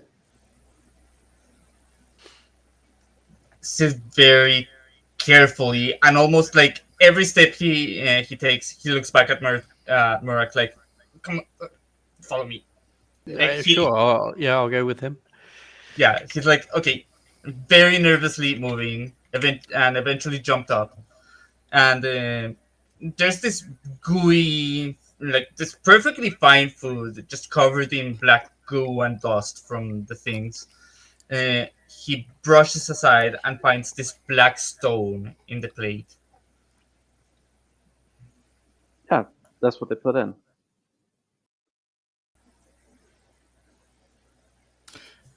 Can I briefly interrupt as a matter of urgency and just check that like this island is staying at its altitude, correct?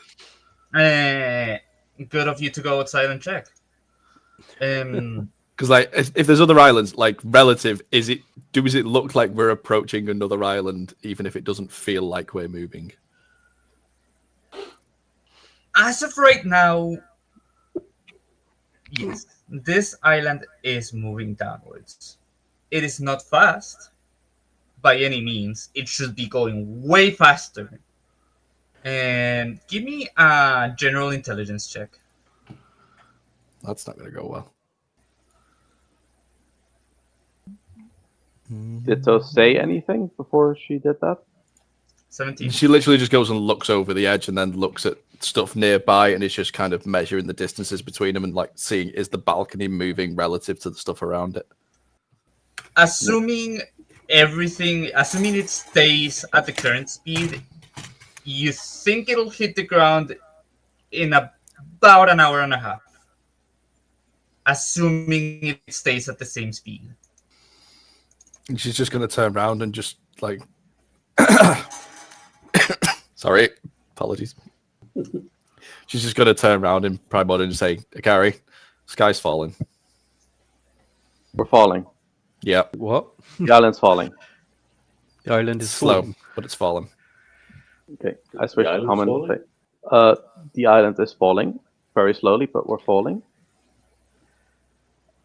Sid, any idea whether the tow might have caused that? Because Naimi ran off it. I don't know whether that's part of a contingency plan, but Well, if everything... No, Naomi wouldn't do anything. She's been there from the start. She's been with me before I was anybody. How I don't- sure on that are you? it's never the ones you don't know. I trust her with my life. You hear But I- Captain Plus is crew. I get it. Toast shouts from the back quickly, don't trust her with mine, she took the stairs. Okay, so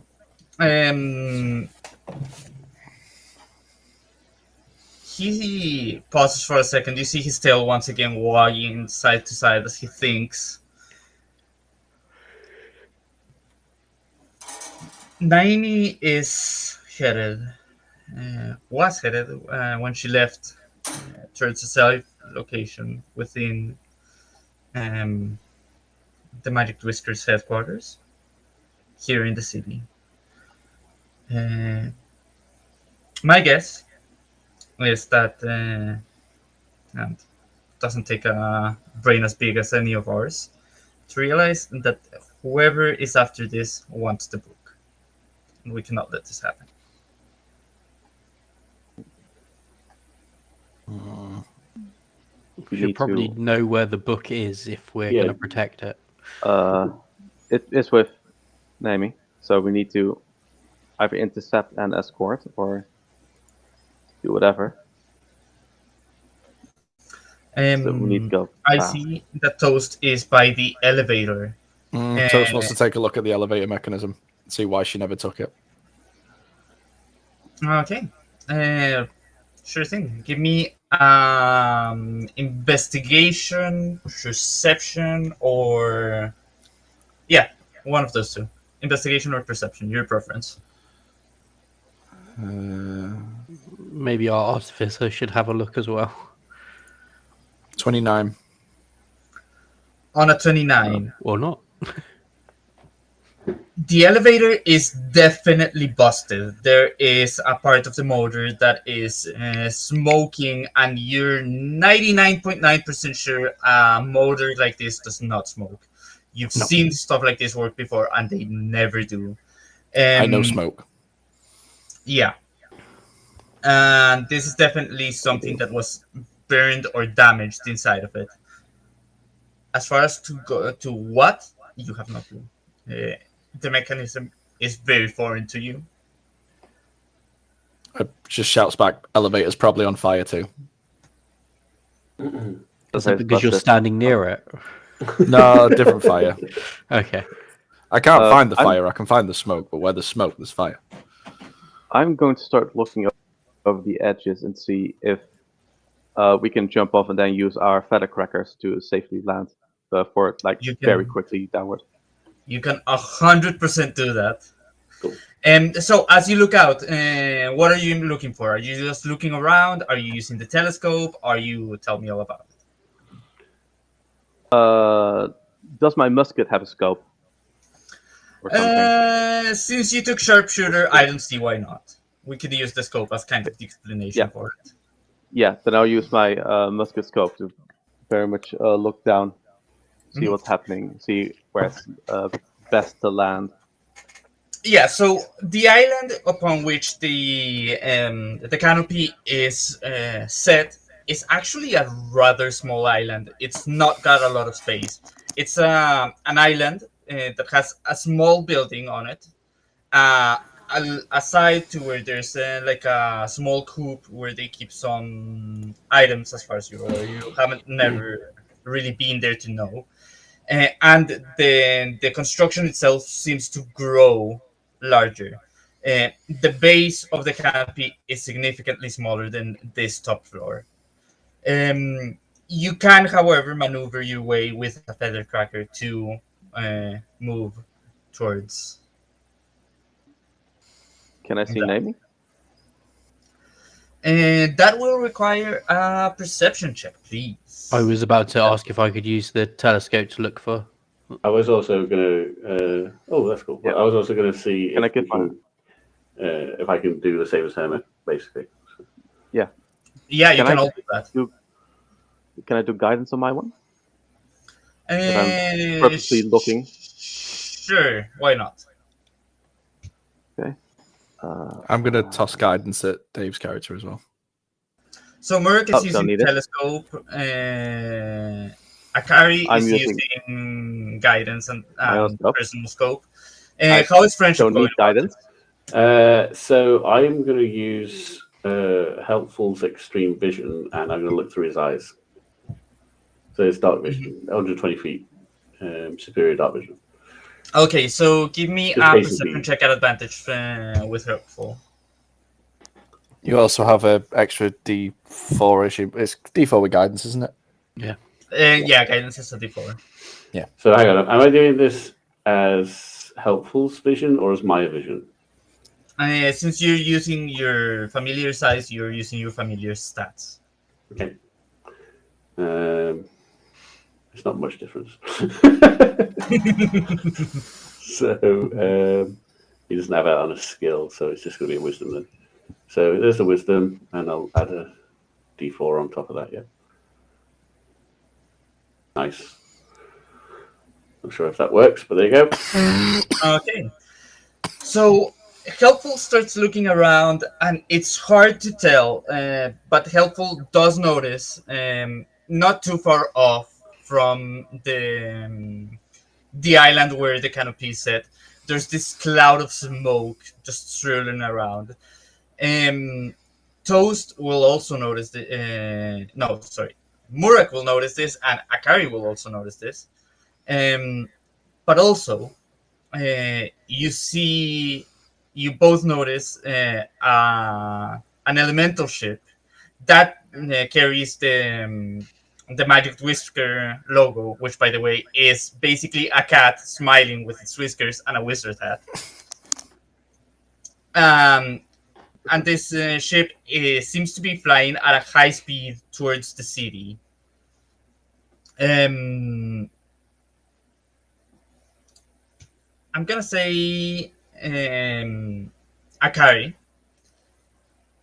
you start to feel a mind like pushing towards, trying to see through yours. And as this is happening, you hear Sid speak to you. Lend me your eyes. I will allow him. So you purposely fail the saving throw, and you feel this cat's mind meld with yours for a brief second. And as he sees through your eyes, you hear Sid sigh in relief and out loud speak so that all of you can hear. She is taking the course we planned. She's being followed. We need to deal with that. I'm willing to pay extra. If it can fly, then maybe I should call in my ship. Do it. Yeah, I'm going to call in my Hellman. However, I want to do it. You have sending stones for that. Easily. Yeah. I'll just call him to come to us. Yeah, I think the and quickest is just on top of the canopy, probably. doesn't take any time at all till you hear a reply. Aye, Captain. Be there in 10 minutes. And Nice. you know the ship, you know the distance. 10 minutes is the equivalent of the ship taking a dash action to make it there. Yeah. Okay, guys. 10 minutes. Ship is here. Okay. Need to do anything. We've got 10 minutes left. The shadow is starting to form and it's starting to take shape. It's not fast at it, but whatever it is, it's scary and it looks like tentacles. How far away is it? Not far away from the island at all, and it seems intent on following Naimi's ship. How far No, away I is it mean, from would us? it- Yeah. Yeah. How far away is Oh. it from us? From you guys, accounting for altitude and everything, I'm gonna say something like 150 feet. Oh. Oh, that makes things interesting. I'm going to aim my musket at the Mhm. shadowy thing. I'm going to, as a bonus action, meditate on the old samurai traditions of my people Mhm. to give myself a fighting spirit advantage on weapon rolls. Mhm. And I'm going to fire at it with my sharpshooter musket Mhm. with advantage. That's a 22. You fire a bullet, and it goes straight through, as if nothing was there. Can I see a core inside? Or is No. it just nothing? No. Feel free to give me an Arcana check. Can I Or do even the same through the if you will. telescope, taking a look at this thing and see if we can get any information on what it is? Yeah, definitely. That's a 20. Right. Arcana or nature, what would apply? Arcana, religion, nature, any of those three can apply. Again, it's one of those situations where whatever role you pick, you get different information. I'll go religion, 20.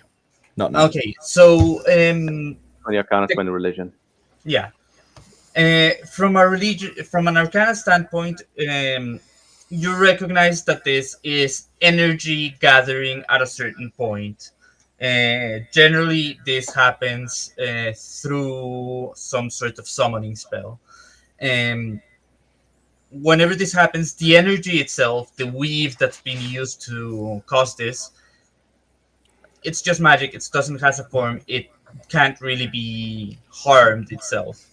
Religion will give you the fact that summonings are very rooted in some sort of prayer, be it to magic, to a god, to a devil, to a being beyond our comprehension.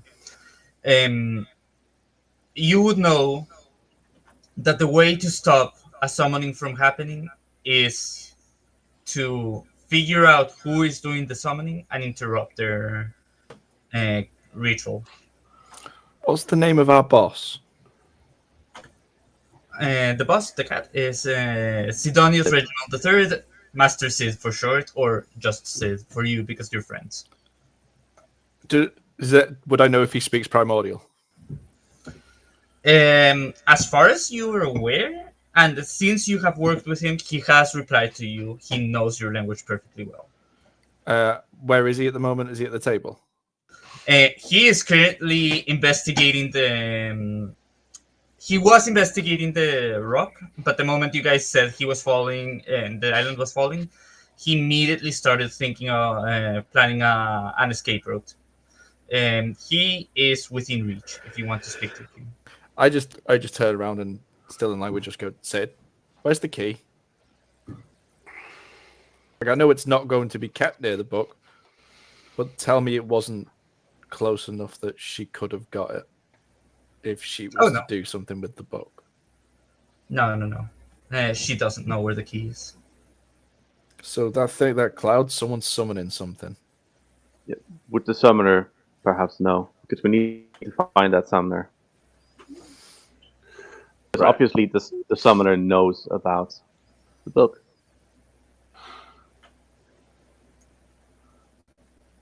Well, in that case, we need to investigate this area. I don't know how much you know about summoning, but generally, uh, the summoner needs to be in the vicinity. So the summoner is here. Couldn't they be Well, anywhere it in this building? They could. How many floors? Investigate the kitchen. I was going to say, time to start searching. Yeah. There's nobody else on this floor. Is there? The servants fled. There's us. All servants, like you saw the ones.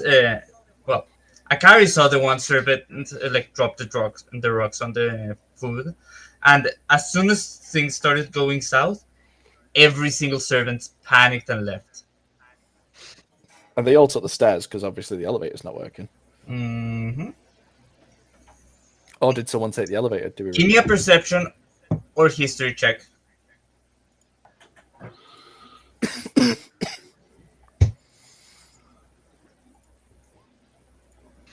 $18.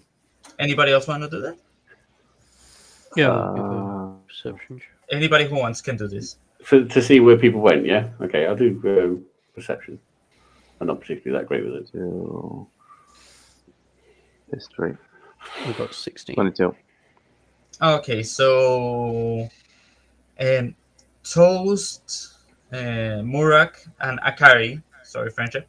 That's fine, I expected Three it. of you, for some reason, when the servants were fleeing, they were all fleeing in a group, and you heard one of them say that the Canopy is the best restaurant in Ukraine before they went down the stairs.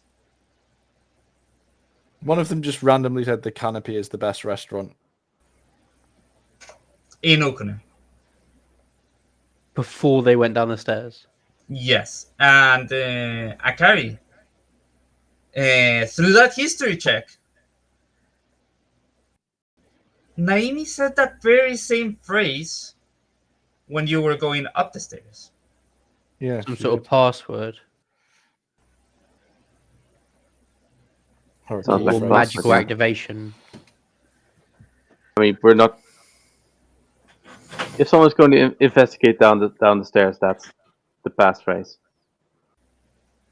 The Canopy is the best restaurant in Ukane. Yeah. It's just one of Go us says down it the and then stairs. goes down the stairs and see what happens. We think it's No, Paul. it's possible that. I mean, it's likely that actually something bad happens if you don't say it. Yeah. Or superstition, I don't know. Just Only one way to do it. find out. And Or it's a passphrase for Akari a walks wonder to the port kitchen. in or something. And she's basically put a port on the entrance to this room when you come through the stairs. But that wouldn't explain how someone could have took the elevator. Can say we took the elevator up, didn't we? Yes. But hang on. Can someone who knows elevators take a look at that elevator to see how long it's been busted? Sure, I'll take a look. Sure thing. Give me a Tinker Tools check with intelligence. Because part of me's wondering, So intelligence. Did the guidance. elevator ever work? are we where we think we are? Yeah, I'm starting to suspect that. actually. Natural Still 20. can. Just for shit. 39. 39. I think that makes it. Well, I can tell you that the DC was 20. So you beat it by a mile. You can tell it the manufacturer. Oh, well, the manufacturer is easy. It's the Yeah. It's got the branding all over the place. So it was busted very recently. As far as it was probably busted while you guys were having a chat with Sid in between you guys making your order and your meals getting served. Where was his second in command while this was happening? The woman who Sid's now is second the in lawyer. command Was she visible while this was going on? The one who has the the book? entire time. Naomi. Naomi Yeah. stood next to Sid the entire time. Like she guided you, took you in, and just the one time you lost track of her was when she was given the book. The book was placed in the safe into another safe into a bag of holding on her shoulder, walks down the stairs. That's the way things went. How long does it take to get down the stairs of this building all the way to the bottom? When you guys were going up, it took you like 5 minutes at most. No, you guys were racing, so probably less. Let's say 3. How long has it been since everyone fled this room in canon? Since everybody fled the room, or since Naomi left the room? This Because Naomi. all of Two the- very Since different. all of the So if we trust that Naomi was legit, then it's one of the servants who dropped all the stones, poisoned one of their co-workers, said No, the no. passphrase as they left, and then bailed. The waiter that dropped down was the one that put all the stones in. Correct. Yeah, I but verified that. I don't think he sacrificed himself. I think he was probably mind controlled to do it, given the stones. Yeah. And then someone has left who was responsible for it. I'm trying to Also, figure that's out if one I here. was to smash open the elevator, grab the cable, and just go to the bottom and literally just grind the cable all the way to the ground, could I catch him? From that moment, plus investigations, it's been around. Like they would now, if they rushed, they would be right now at the bottom floor. Give That or works take for me. a few, like a minute or two. Yeah, I can fit through a gap as small as a centimeter because of being a fire elemental. I'm going to go into the shaft and I'm literally just going to plummet using the Okay. cable. So just I'm gonna get to the bottom quicker clarify, than I can. just to clarify, what have we seen over the balcony? Obviously, the gribbly tentacle thing. In the Okay, distance. so over the balcony. Actually, let me just move you guys to the exterior map, and we'll work from there. Okay. Toast is going to shout as well to your character, Hermit. When you get the ship, meet me at the bottom, and then just sort of steps back through the gap in the elevator. Will do. Okay, so let me explain this map a little bit. This map, this area right here, is basically the base of the canopy. Like I said earlier, it starts extending outwards, right, towards the top floor. This is the main island where the canopy is situated. This is a dock where a ship could land, where the Magic Whisker ship was the one that Naomi took. And this here is a bridge that leads over to a separate area, like the coop that I said earlier. This is a random island far away, and this right here is the main Belron floating island. With its docks, this one right here would be the equivalent to the Dawnbringer, but since it's part of the map, I'm not going to be moving it. I'm sorry. But yeah, this will be Hermit's ship, and this is just the main Belron Island. This area down here.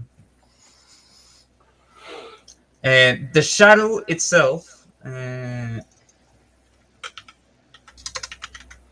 Give me 1 second, and I'll just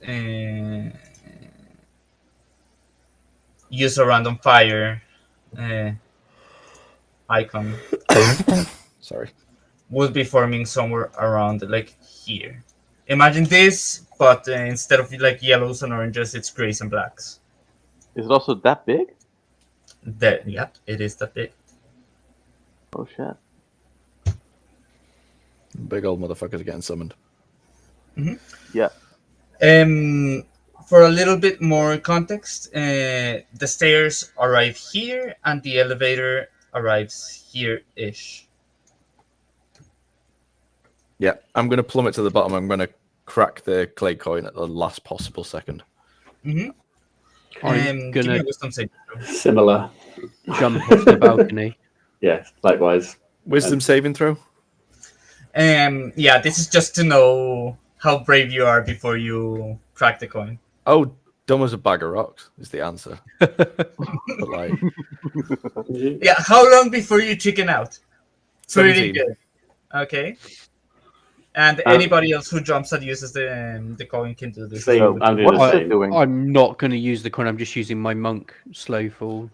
I will point out the elevator is not open. It is broken No, down. So somebody no, needs went to over get Yeah, the it. you're just falling Over through the that. shaft. Yeah. Also, you will, if you take it, you will land inside a fire elemental.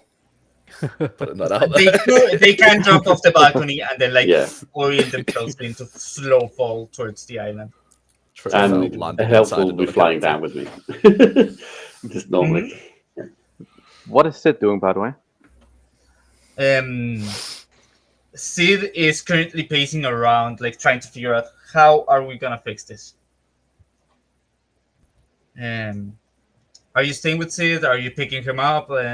Because he's not gonna move if you don't move him. I know. It's gonna take 10 minutes before the ship gets here. I told my helmet to meet me at the top of the canopy. I'm going to be either investigate the kitchens or I'm going to look down with my musket to see who might be a summoner, if there's any summoner in the group. Okay, so from the angle that you have, yeah, from the angle that you have, you cannot see a summoner. okay. Then I'm going to investigate the kitchens. See if there's anything summonery going on there. Okay, so on the kitchens, excellent. Should I move us back to that map and have us go with what Hermit is doing, or do we stay on this map and go with everybody else? What do you all think? Go with everybody else. I'm only one person. Everyone else is going down, so go with everyone else. It depends, because Hermits could resolve earlier than ours could. This is true. I'm gonna move us back to the main map so that we can go through what Hermit is doing.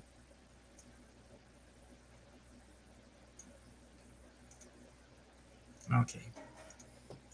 So, gone.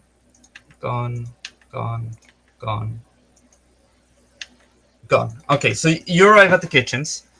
Give me an investigation or perception check.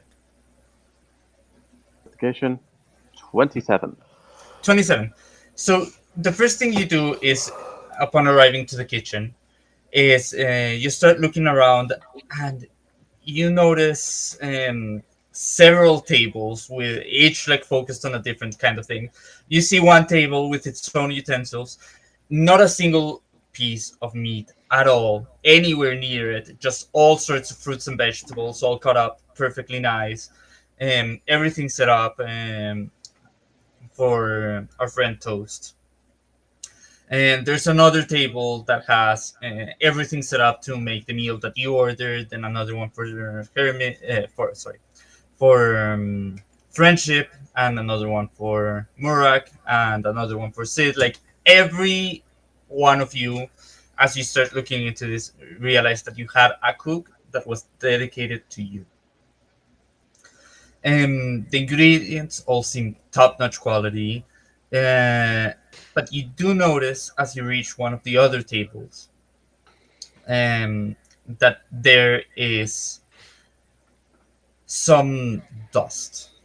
Give me an Arcana check as you start looking into this dust. And you have a very strong sense of almost an ozone kind of smell. You know that smell to be the smell of magic. Yeah. As I walk towards it, give myself guidance. Mm-hmm. 19 plus. 4. That's 23. It doesn't take long at all for you to realize that this is the dust of a pearl that was used as a material component on a spell. On a 23, and based on what you've seen, you're fairly certain that this was some sort of charm or some sort of mind control spell that was used. Do I know how it works? Like, is it if you touch the dust, you get mind controls? Or No, it's more like a material the spell consumes to create the effect on the target. okay. And which table is that? This one right here. Okay. So the one in the middle, in the back. Middle back. Okay. Oh, yeah. I walk back to sit. And I say, in the kitchen there are spell components for the summoning spell, mind control. It's that table in the middle, all the way in the back. Do you know who would attend to that table? Middle back. You can look if you want. That was the table and that would have handled desserts. Desserts. We didn't have desserts, but someone clearly used some very shifty magic there. Pearl dust.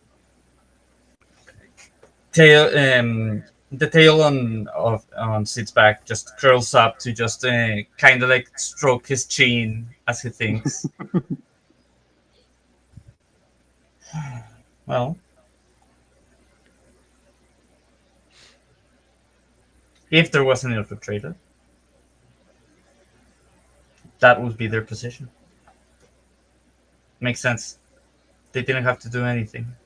Wouldn't have to prove their salt, I guess.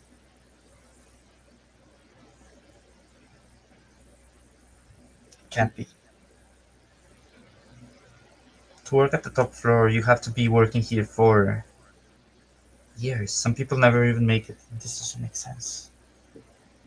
Either someone with a lot of resolve or a lot of vengeance, or someone who was mind control to do it, or someone who had access to this floor, painted in dust or something. Or someone knew all to self.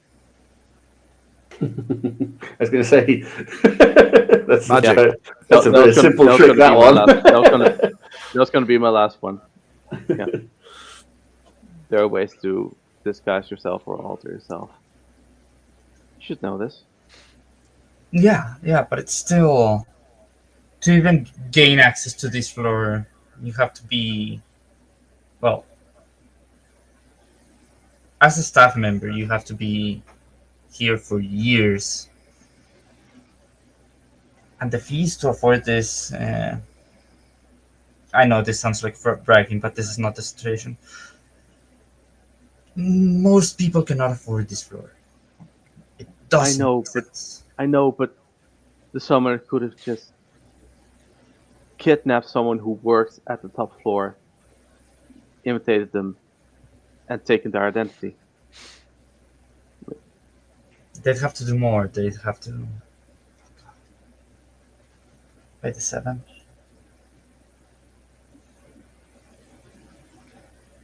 They'd have to gain access to their memories. There is even a passphrase to get up here. Yeah, I heard that there was only one who shouted it. They would just need someone else to say it. Is the passphrase, would they be able to gain that from the memory? If they looked for the right things, yes. Simple detect magic spell could achieve that if they know what they're looking for. I assume we all know the passphrase. We know the passphrase. Yeah, but you're special. You're smart. I mean, this is an out of character thing. Doesn't seem that secure if it just takes one person to say the password. That's the entire point We're of this keeping thing. this- There. Yeah. I'm This telling you, world that's the ending entire book point of the thing. Yeah, I mean, to be able to plan this and to know about the book, you'd have to be pretty smart too. At It's least the like knowledge of 12 the years book that old. concerns yeah. me more than everything. I can imagine. Feels like, ironically, that ship has already sailed, unfortunately. I think he's probably going to need new security. Haha. Yeah, I mean, every time someone goes up or down the stairs, they pretty much shout the password. However inconspicuously, it's not very secure. You'd be surprised at what branding can do. I can tell that myself. Magic Whisker, after all. Nobody sells more than us. Also, the Like he password just is gives you the biggest grin as he says that. the password is just complimenting the place. I mean, like people, it's not unfeasible that those words would come out in a conversation. Hey, this place really is the best restaurant in the world. I mean, My name is Commander Shepard, and this is my favorite place on the Citadel.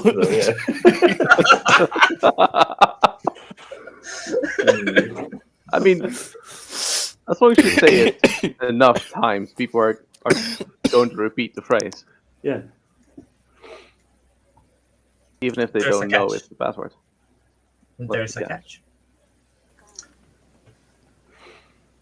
You have to be. It's one of those. You have to know what floor you're going to. Just because it deactivates the protections doesn't mean the stairs will take you to the correct floor. It's not the brightest. I suggested better ideas, but they just wanted their branding. Yeah. So basically, for someone who already knows that the book's going to be at the top floor of the canopy, this is a shortcut. Yes. We need to round up all of the serving staff. Maybe just immolate them all, just in case. It's the only way to be certain. Fire. We're good with fire. Fire is our thing. Seems a little extreme. It is. It's a very extreme, but there's also a massive 40-foot wide black fireball forming outside, and I'm feeling like It's six of one, shadow. literally 500,000 of another. It's Yep, the shadow and- ball, but I get your point. As that happens, Sid, you see that he reaches his tail into what seems to be just his fur, and then pulls out a sending stone. I'll contact some of my associates for them to check in on Naimi. I'm not gonna get context, just so that. I know you won't enough. It's fine. And as that happens, you see him walk away. And he starts talking. Yes, Sad. Yes, I hear you. Okay. Yeah, tell Galen I said hi. Okay, thank you. I need you to be ready at dock number 1 on my pier. Check in on Naimi. If she doesn't arrive in 5 minutes, look for her.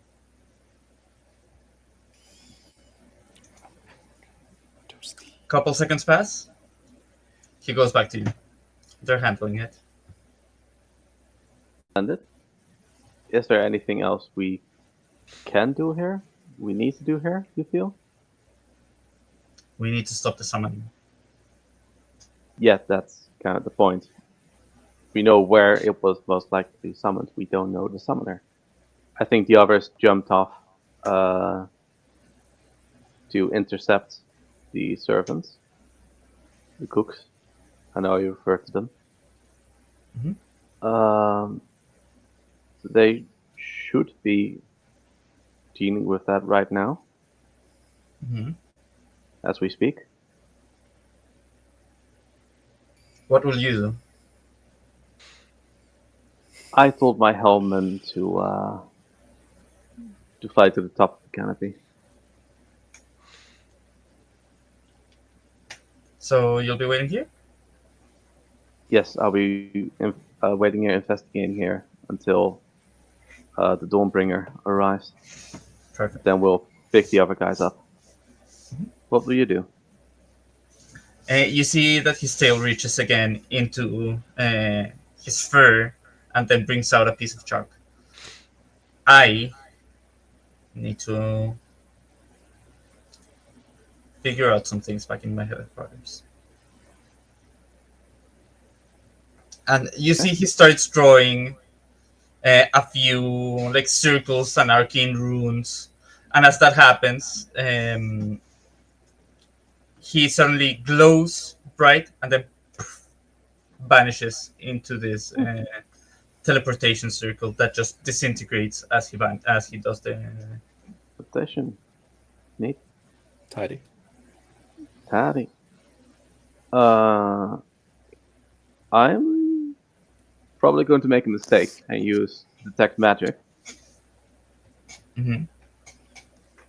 That's probably a mistake because a lot of things are probably magic here. All the furniture was fireproof for one thing. Mm-hmm. It can be made fireproof with chemicals and shit, but yeah. Yeah. Okay. Give me your cast. Uh-huh.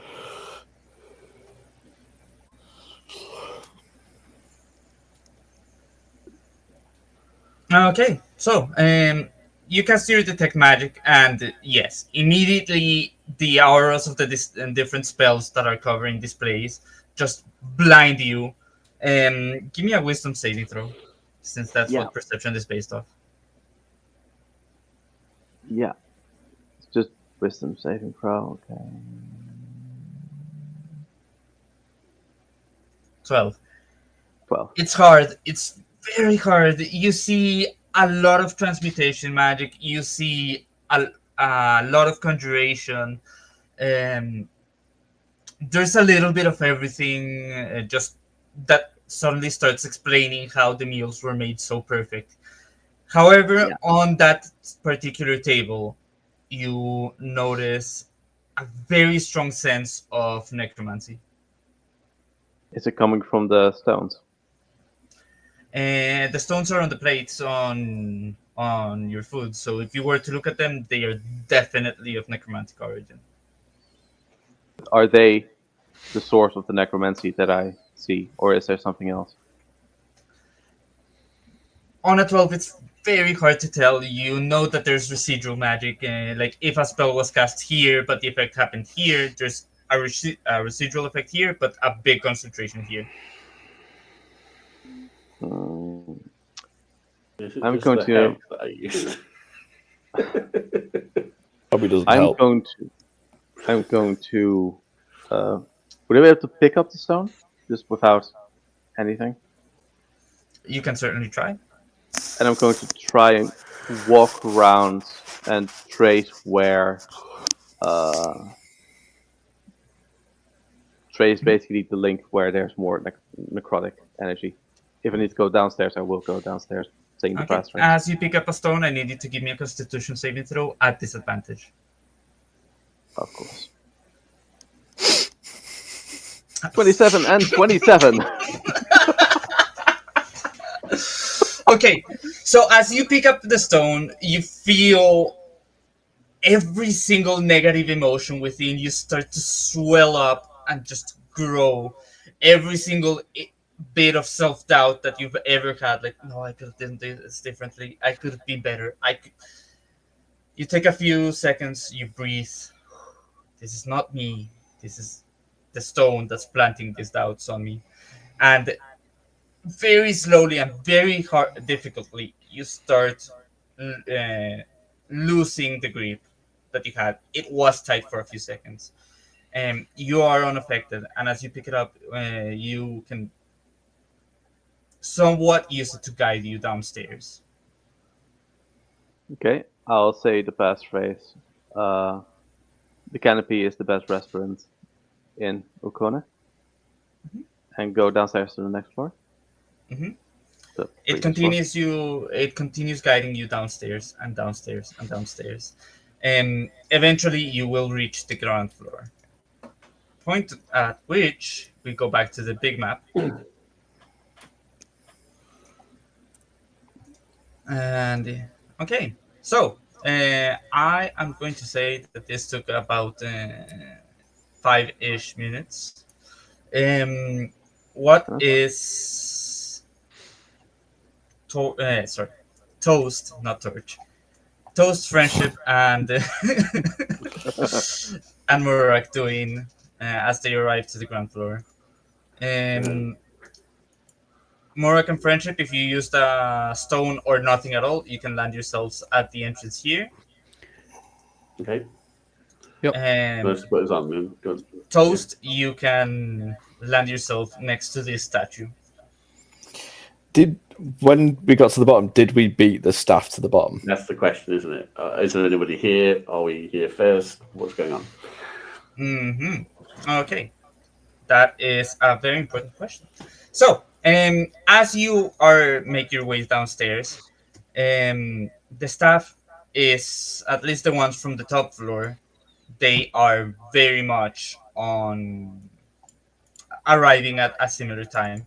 You see some of the staff that were at lower floors either literally jumping with a feather cracker in their hands or on their way to jumping with a feather cracker in their hands. Uh, for reference, a feather cracker costs about 2 to 3 silver depending on the floor, so it's very affordable.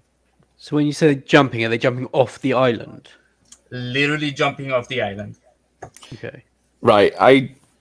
We're not going to get much chance at this. I want to just insight scan across and see if I can catch anyone who looks calm.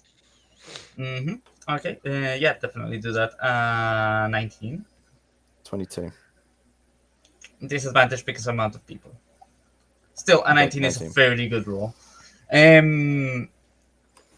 From everything that's immediately around you, not a single person looks calm. Everybody looks scared. Everybody looks like, what the hell is going on? You don't see a single person other than yourselves looking calm. What's actually below the island? Like, I know it's sinking and it's over something. But what is actually down there they're going to land on? Okay, so at the very bottom, there is a big crater on the ground where the actual city used to stand at one point. Right. That was a part of the land. Nowadays, Belrun floats, and then under Belrun, on the crater where it once was, it's been flattened out, and it is now essentially the slums of the city. Right. If the fanciest people live on the highest island, the lowest of the low live on the ground floor on the crater. Can we see anyone chanting or anyone reciting as they go? I was going to There's say that was people my next screaming. kind of thing. Yeah. Just looking for anybody who looks like they might be involved in a summoning ritual right now. Yep. Feel free to roll either perceptions, investigations, religions, arcanas. Ooh, I'll do an Nature does not investigation. apply. I got a 27 in perception. Ooh. 19 in investigation. What were the run it again? I'm sorry, I'm dying a bit. Say that again. Which are the options? Perceptions, investigation, arcana, or religion. What's been rolled? Perception, investigation. So arcana, religion, if you want to do something new. Okay, so lowest to highest. As you are like landing and figuring your surroundings, you start to hear, you definitely hear some words that seem very much part of an arcane spell. What are the languages that you know, aside from primordial? Sylvan, Primordial, Common, and Gnomish. Yeah, none of them are languages that you know, but they follow the same cadence and rhythm of a spell. They seem to be coming somewhere in the map, at least on the northern kind of area. Following that friendship, with an investigation, you do notice traces of certain like bits of glowing dust, which could easily be confused for a spell component, like some sort of gem dust, also leading in the northern direction. As you follow them, you start to hearing chanting. What languages do you know? Infernal. Aside from that, Oh, common. just those two. Yeah. Yeah. So while not Uh, fully Very infernal, basic. yeah. So while not fully infernal, you start to pick up on certain phrases and certain words of this. The caster is nearby. On a 19, you're fairly certain it is north of here, of this line. Right. Okay. On a 27, Murak, what languages do you know? Do you happen to know? I All of understand them. all Every spoken language. languages. Okay, so there is a mix of abyssal and an infernal that is summoning a creature from beyond the rift, as the spell is kind of putting it, and you are certain that it's coming from the balcony. As in back up where we just were. No, the balcony. There's a smaller balcony here. Oh, All okay, right. okay, cool. So I'm gonna put on my top speed and head for that balcony. I am going to follow the monk because he knows what he's doing. So entrance would be this, and the door is at this edge right here. So I will spend a key point in order to have a dash as a bonus action, Mm-hmm. which will easily get me there because that will give me like 110 foot of movement. Oh yeah, Yeah, I can get there as well because I can go through any gap. You can that's bigger than 100% make it to the door. Cool. So and then I will shove open the door. How are you interacting with the door? Is there only one door? Yes, there is only the one door. The door is going to be very much on fire. So are you? Wait, where's If the it's not- door? Is that the door? Right, hang on. If there's only one door, I'm immediately going to that's go the through door. the gap, and if I share a tile with it, it sets on fire. Mm-hmm. Okay, so as It's a bear on dash. Toasty. who else is getting towards that area? That's as far as I can get. So I can't make my tile bigger, by the way. I did try, it just won't let me do it. Don't worry, I got you.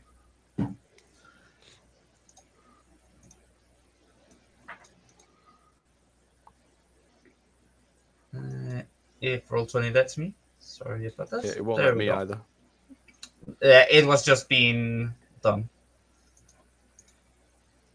Okay, so let's see. This is the door. Let me measure every single one of you. I So, assume it was as you- trapped. Push against the door and try to pass through it. Several glyphs on the door start glowing. So I can't just go through the keyhole. explosive Oh, runes. you can, but the trap will be set off. I mean, I was going to push on it otherwise, so like it's Yeah. getting pushed on one way or the other. We are not And- known for subtlety. No. And you will be taking.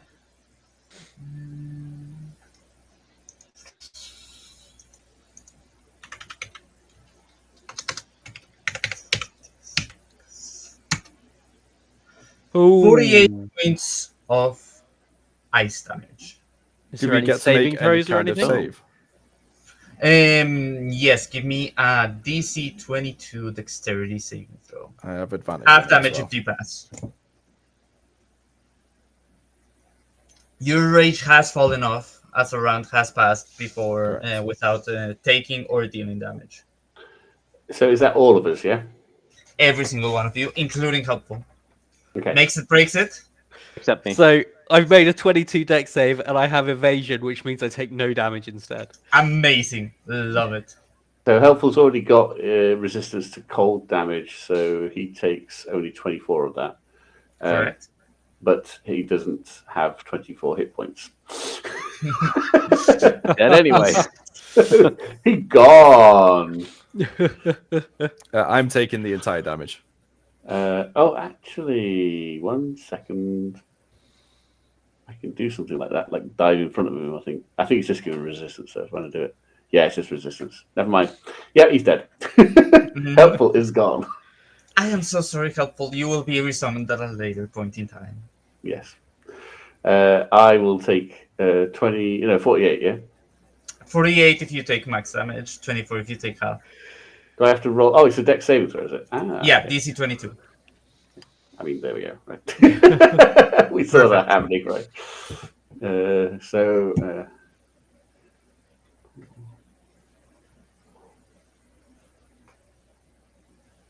I'm Ouch. immediately going to tank one of my top level spell slots to get as much of that health back as I can. Did that blow up like the wall? Can we now see what's on the other side?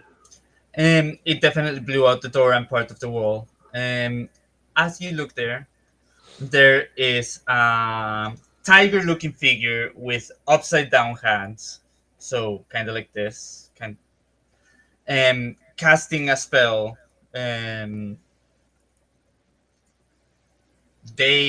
as you look at the tiger, there's like this tiger humanoid, and there's like 3 illusionary figures around it, and you're not entirely sure which one is the tiger figure. Mirror image. Yeah.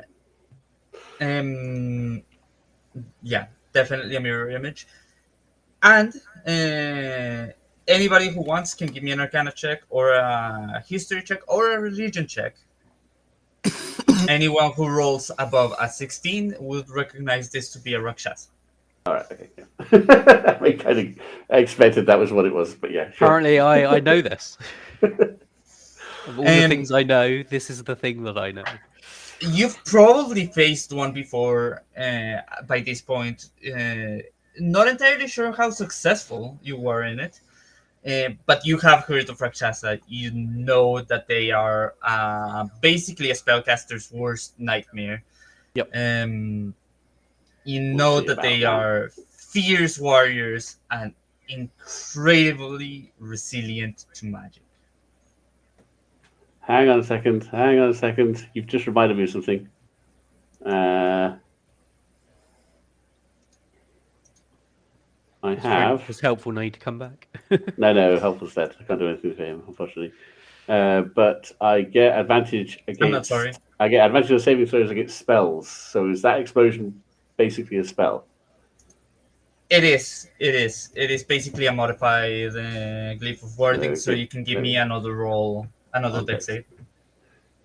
I mean, the chance of you getting a 22 is I know, but 0, right? Like I mean, if you roll and literally Oh, cannot come roll that. on! yeah, same results. You were close though. Yeah, it's fine. You were very close. Like you saw it happening. You tried to move out of the way. Yeah. Just not fast enough. Okay, never mind. Right. I see we're gonna shank this guy, right? Yeah, I mean, I'm are planning to we run going for straight through. initiative, or like what's the plan at this point? The Rakshasa currently seems to be focused on finishing its spell. I'm running straight into him. Yeah, I mean, I'm running up and attacking him, so... Friendship, since you did an Arcana roll and your DC was different, but also since you got an at 20, Murak, both of you know that you basically have about 6 seconds to interrupt the spell before it's finished casting. I mean, I've got a plan. I have a plan as well. Please tell me to We'll have punch you plans. out. I'm running into him, setting him on fire, setting him more on fire, trying to set him on a little bit more fire, and that's all I can do. I'm going to Yeah, shoot him so 3 times basically with this is me Eldritch telling you, Blast. you guys have one surprise round to interrupt the spell. I'm going to shoot him 3 times with Eldritch Blast, and if one of them hits, I'm going to transport him to the Infernal Realm. Oh. The 9 That would hells. do it. I think that technically interrupts his spell, but I don't know. You get a save rate. It will break line of sight. He doesn't get a Yeah, save on being so all of transported. you feel No. free to roll initiative, and we'll just play out things in the order of initiative. After all, in 5th edition, Seriously, natural 1 on my initiative, and he got a natural 20. Yeah, but we've got a surprise round and we've Gotta got to make love use of On it. friendship got a natural 20 as well. Yeah, of course. Natural. You got it. nice. Because I'm not there yet. Yeah. No, this is like 5 minutes before you even dropped. I mean, At this it- point, no, 4 from, probably. let's say, let's give it like yeah. We ran outside. Kev You changed run his mind and ran outside, inside. like this is all happening while, yeah, like I'm not gonna be a dick, so I'm gonna make it so that Akari can arrive like 1 round late, if that's okay with everybody. Yeah. Because it feels Only 1 round? bad to leave a Hermit out of this. No, I mean, I left all the others out of my investigation upstairs, so it's perfectly fine with me. Okay, I don't mind it we'll being play it there. by you. I can wait longer. The Rakshasa is currently surprised, so it cannot act, and it's still focusing on the spell. Friendship. If your thing works, you can totally finish this. Bonus action. Hang on, let me just check. I don't need the bonus action for the hell through hell. Hang on.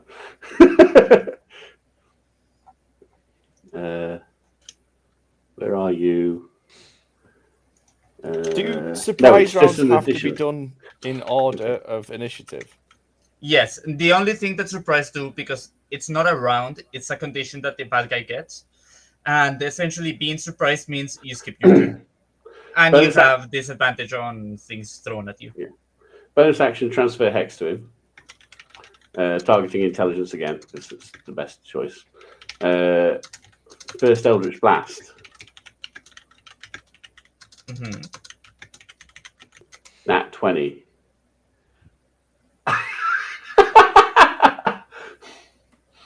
Okay.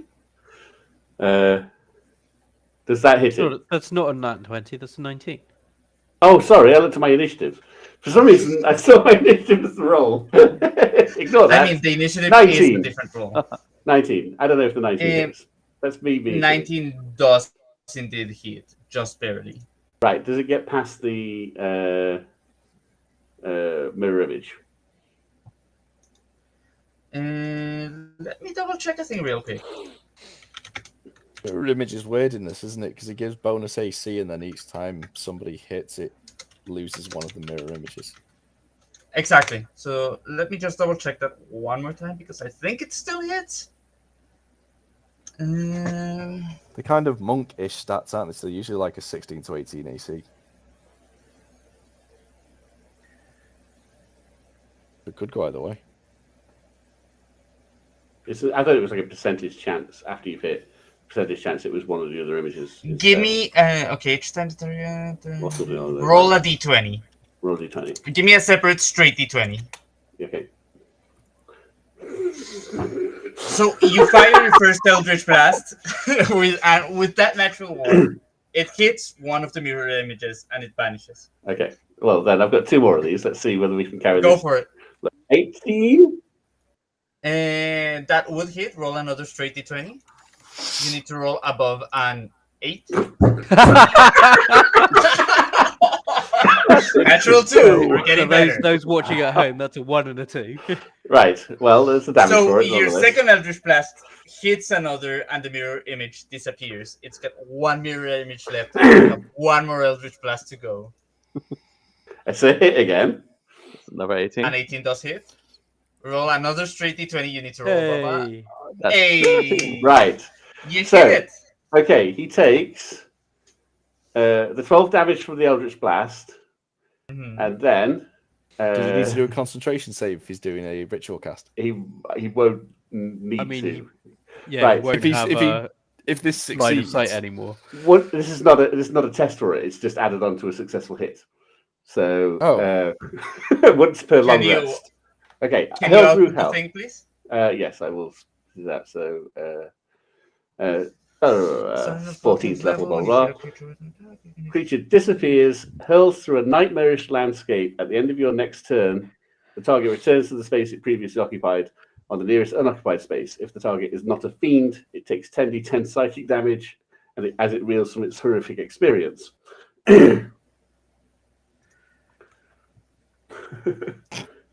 That's insane. Wow. So it disappears until the end of my next turn. So basically, it's going to come back out of initiative, and you guys are going to get to carry on attacking it. If it's Yeah, gonna unfortunately, buy, you're gonna it's get not a banishment, and it is a fiend, so it will take 0 damage. right, but it still disappears. Still loses You its have cast. successfully stopped the cast Yeah. of Hey. the spell. And if anything from what you've seen so far is to go by, the spell has been in cast for at least 15 minutes already. Right. So it's not a thing it can do anymore. I'm gonna be stood on that tile waiting for that bitch to come back. Yeah, so we're just waiting for it to come back now. Yeah, so you When it gets back, all, we'll punch it. you all have basically a round to prepare for it to come back. I got no. Well, no, actually. Oh no, there's not even. I don't get an action though, because I have to spend basically my next turn is just. I'll get into a slightly better position. I'll be over here. I'm gonna prepare an attack action for if an enemy reappears in that same spot. I'm gonna hit a bitch. Oh yeah, can I do Prepare that with actions. spell? Can I do Yeah, it? you get to prepare your spell because it'll come back at the end of your turn. So I you can totally use your turn to prepare the Eldritch Blast if you want. No, I prep Finger of Death. Ooh, even better. Finger him. Confirmed Give him a good theory. Dave is fingering gonna when he finger the returns. tiger. Amazing. I love Sorry it. here, folks. Confirmed. We always This is knew. a lot closer to what I expected when planning this. I thought you guys were gonna ruffle stomp it, so let's go. It disappears. You guys have a few seconds. You know this is Friendship has done at least this twice or thrice while you were in the Underdark, if not more. Shit's been pulled before. Like, yeah, this shit is being pulled before. You guys know what to expect. Okay? So as soon as you see this thing disappear, you have your chance to prepare. It returns. And as soon as it returns, let's go in turn order. Do your Finger of Death first. Okay. It is disoriented, so it's very much got disadvantage on anything it does.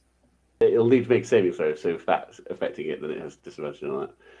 Yeah, it will have disadvantage. It's not DC 18. It should be DC It's DC 21, I see that. Yeah, it says it. Yeah. The 5 necrotic's not applied to it because it's not an attack, so Hex doesn't bonus. 63 necrotic damage, and then half if it passes the save. And it's a Constitution saving throw. Yeah. Oh, disadvantage. Disadvantage, you said, didn't you? Disadvantage 20. So it fails. 63. It fails. So 68 total. And you see it 63, reappear. it doesn't take that 5 necrotic. It just can't get It it. doesn't take the 5. No, it's just a 63. Ignore the 5. Okay. That's from Hex. Okay. Yeah. 63. So as soon as it disappears, it reappears. It reappears. It starts orienting itself again. And you see it start to prepare its veil of like magic protection and just doesn't have the time. You immediately, boom, Finger of Death, Yu Yu Hakusho style. Boom. Hit in the face, and it is charred. It is hurting right now. Immediately on this, Toast. So before it gets to my turn, he's already taken the 1d10 for the first time he stepped into my zone. You stepped into his zone, but yeah, roll that d10 and then you get to Oh, it's roll already another stood one there. as he reappear. And then So that's another 8. And then I'm going to punch him twice. Okay. So before, this is the prepared action for when he reappeared. This is not my turn yet, is it? Mm-hmm. No, that's true. No, That's that a 8 fair was action. for when you immediately run towards him. Yeah. And And now, No, I he mean, if I take an attack now, I can only take one because this isn't our actual turns, is it? Yeah. This Oh, is yeah, the yeah, response. yeah. Yeah, Reaction. So I can only take it's one a attack. reaction, so you get to take But one. then you guys would then get all of your turns before it goes back round to him. Yeah, but I can't do it now. This is Yeah. I can only take a single attack as a Yeah. reaction. So a single spell 14. if you A want 14 unfortunately misses. That's fine. Yeah. And then Kevlar, the bulletproof man. Yep, I'll actually give him a bit of a poke. Give him a rap on the Jack Johnson. Natural fucking 20. Give him a Yeah. critical poke. Oh. Throw your stuff at I him. love the fact there's a natural 20 and a and a natural natural 1. one. Yeah, Smack him the up, duality of mind, right then and there. It's just a casual for 29. I'm not sure I actually get the crit on the gauntlet. It's on all roll dice. Our critical hit is double dice. Okay. So, if you So reroll yeah, your- that's 19. 29. 19 total. and 10, 29. Yeah, 29 points of damage. According to your thing, does it lose its next round? Let me see. Hurl through hell. No, I think it can It gets to but act. those were our reactions from the previous round. So turn, we've yeah. now got our actual actions, me and Tom. It wasn't Yeah, here for its action, basically.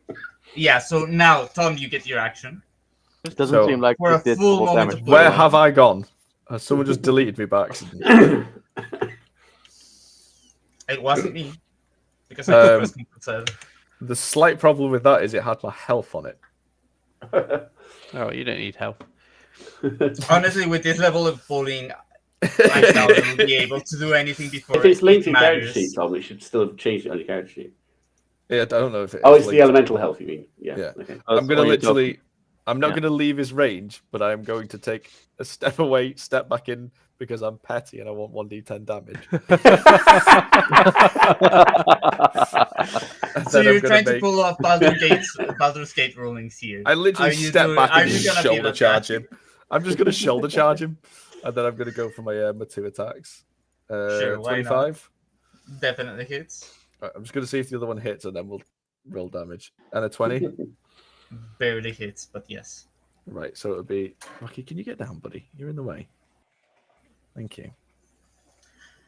It's 2d6 plus 3. I've never seen a end encounter get bullied this hard. I'm just gonna say that. This is Oh, we haven't exactly what finished I with him wanted. yet. So 6 from the fire, and then 23 from the 2 attacks. So And he is on 23, fire. 29 total. Yeah, 29 yeah, total. Andy is on fire from now on. He is definitely not happy. Not Good. happy. Not looking good at all. You guys just immediately hurting Palmas way too hard. Not even a chance to do evil monologue or anything. Aha, you followed it. Ow! Ow! Ow! They've heard it all before. Morak. he's Okay, not looking quick good. question. How close to the edge is he? To the edge? Very. Yeah. Don't let him He's get away. literally like Don't let him get away. So Don't. here's the situation. There is a banister, right? That's about a meter tall. That's a little under 5 feet for Americans. There's a fire elemental on it, and there's him. And beyond that, there's a few pretty plants and the abyss. Given the fact that everybody has featherfall tokens in this, No, we don't. I probably don't want to push him off the edge, do I? Because he'll probably be okay. Only one way to find out. He's got You magic. do know that this. Well, you haven't seen it cast a single spell aside from the summoning ritual that it was doing. So, there is a chance that it knows Featherfall. Yeah, okay. I will just beat the snot out of him. Probably It seems does. easier. Yeah. Okay, so I will hit him. Oh, 14 is probably a Miss. miss. It is. I will hit again and miss again. Okay, this game is now mocking I'm gonna me. say you have advantage because technically Tom is flanking. The first one would be a 26, which is a hit. The 18 is a miss. The AC Okay. is 19. Or I will. That'll be 9 points of damage from that hit then. Mhm. And I will spend a key point Proof blows. and he can make a Constitution save. Stunning strike. Yep. Okay. Also Very known as nice. abuse, the technique. Very much so. This is a DC 18. That's it. It's over. That's a fail. So he is now over. stunned until my next turn. Okay. I will then spend another key point and do flurry of blows. Go for it. You have advantage now because flanking and also because stunned. Stunned. Natural Sure, 20 I'll get a- twice. I'll Why get a not? crit. And I will use my hand of harm on that as well. So yeah, that's of some course. damage. 12 26, plus 30 15, damage. 30 damage. Yeah, exactly 30 Okay. damage. Go for your next 30, hit. 30. Yeah. And then another attack. 19, That's exactly a hit. AC was 19, so you just hit. which does another 19 points of damage. So, Hey! how do you want to do this? How do you want to end it without it even having a chance to do anything? I mean, yeah, just sort of pummeling on him, really, just like proper. Just gonna fist him into oblivion. Well, I mean, I sort of the hand of harm thing. I always think of a little bit like the 5 finger 5 fingers. quivering Fingers. arm death thing. Yeah. It feels like it's more like the Kung Pao where he punches a hole in a dude's chest. Yes. Yeah. Maybe. Yeah. So yeah, put hand in, heart out. Seems good.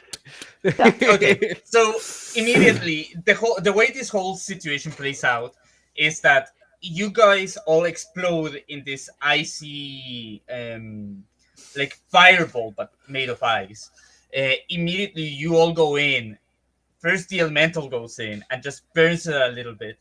Then without a single second passing, friendship just yeets out like two Eldritch Blasts. Bah! The first one just misses. Second one just destroys the other clone. The third one hits it. It vanishes. The last surviving mirror image just disappears. Then, as soon as it appears, you all start pummeling down and pummeling. And Murak just punch. And then just with a single moment, you stare at its eyes, and it just looks at you in fear, pure, unadulterated fear. It knew it fucked up, and it was its turn to go. And you just boom, 2 quick movements. Its heart still beating in your hand, and the body just falls flat. You can probably fetch a pretty penny for a Rakshasa heart.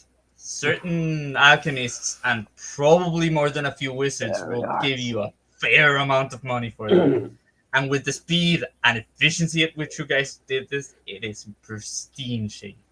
Also, there's a chef upstairs who can probably saute it for you.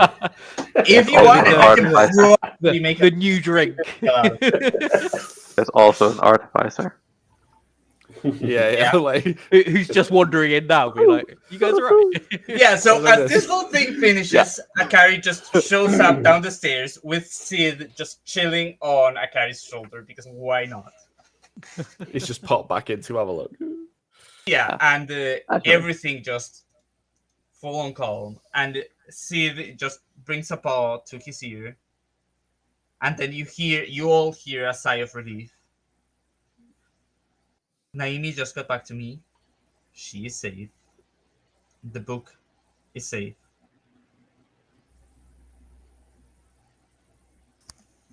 I don't know hold what you up did. the body of the Rakshasa and go, do you know this guy? And then Sid's eyes just go full on wide, pupils going even bigger. Oh boy. He just looks to the side and there's just a single waiter just peeking out in absolute fear. Just is it open? And Sid just goes, I need a whiskey. Make it like $3. And with that, thank you all for participating. You bullied the boss way beyond what I imagined, and I'm here for it. Good job, everybody. That was awesome. Marvelous. You have saved the day and probably kept the Magic Whisker as a very profitable organization. They keep bringing me fruit. I'll keep doing it. Yeah, Sid will definitely hire you again. You can be sure of that. To future endeavors. And with that, to everybody who's watching, thank you very much. I know the initial fight was a little bit longer than the actual boss, but that's how D&D goes. Yeah. It's the dice, man. It's the dice. I hope you all had a blast. And this has been a wonderful day with the Cult of Dave. Beautiful people, beautiful community, and I hope to see more people joining us in the future. With that, we will be signing out. Bye-bye. Good night. Stay safe.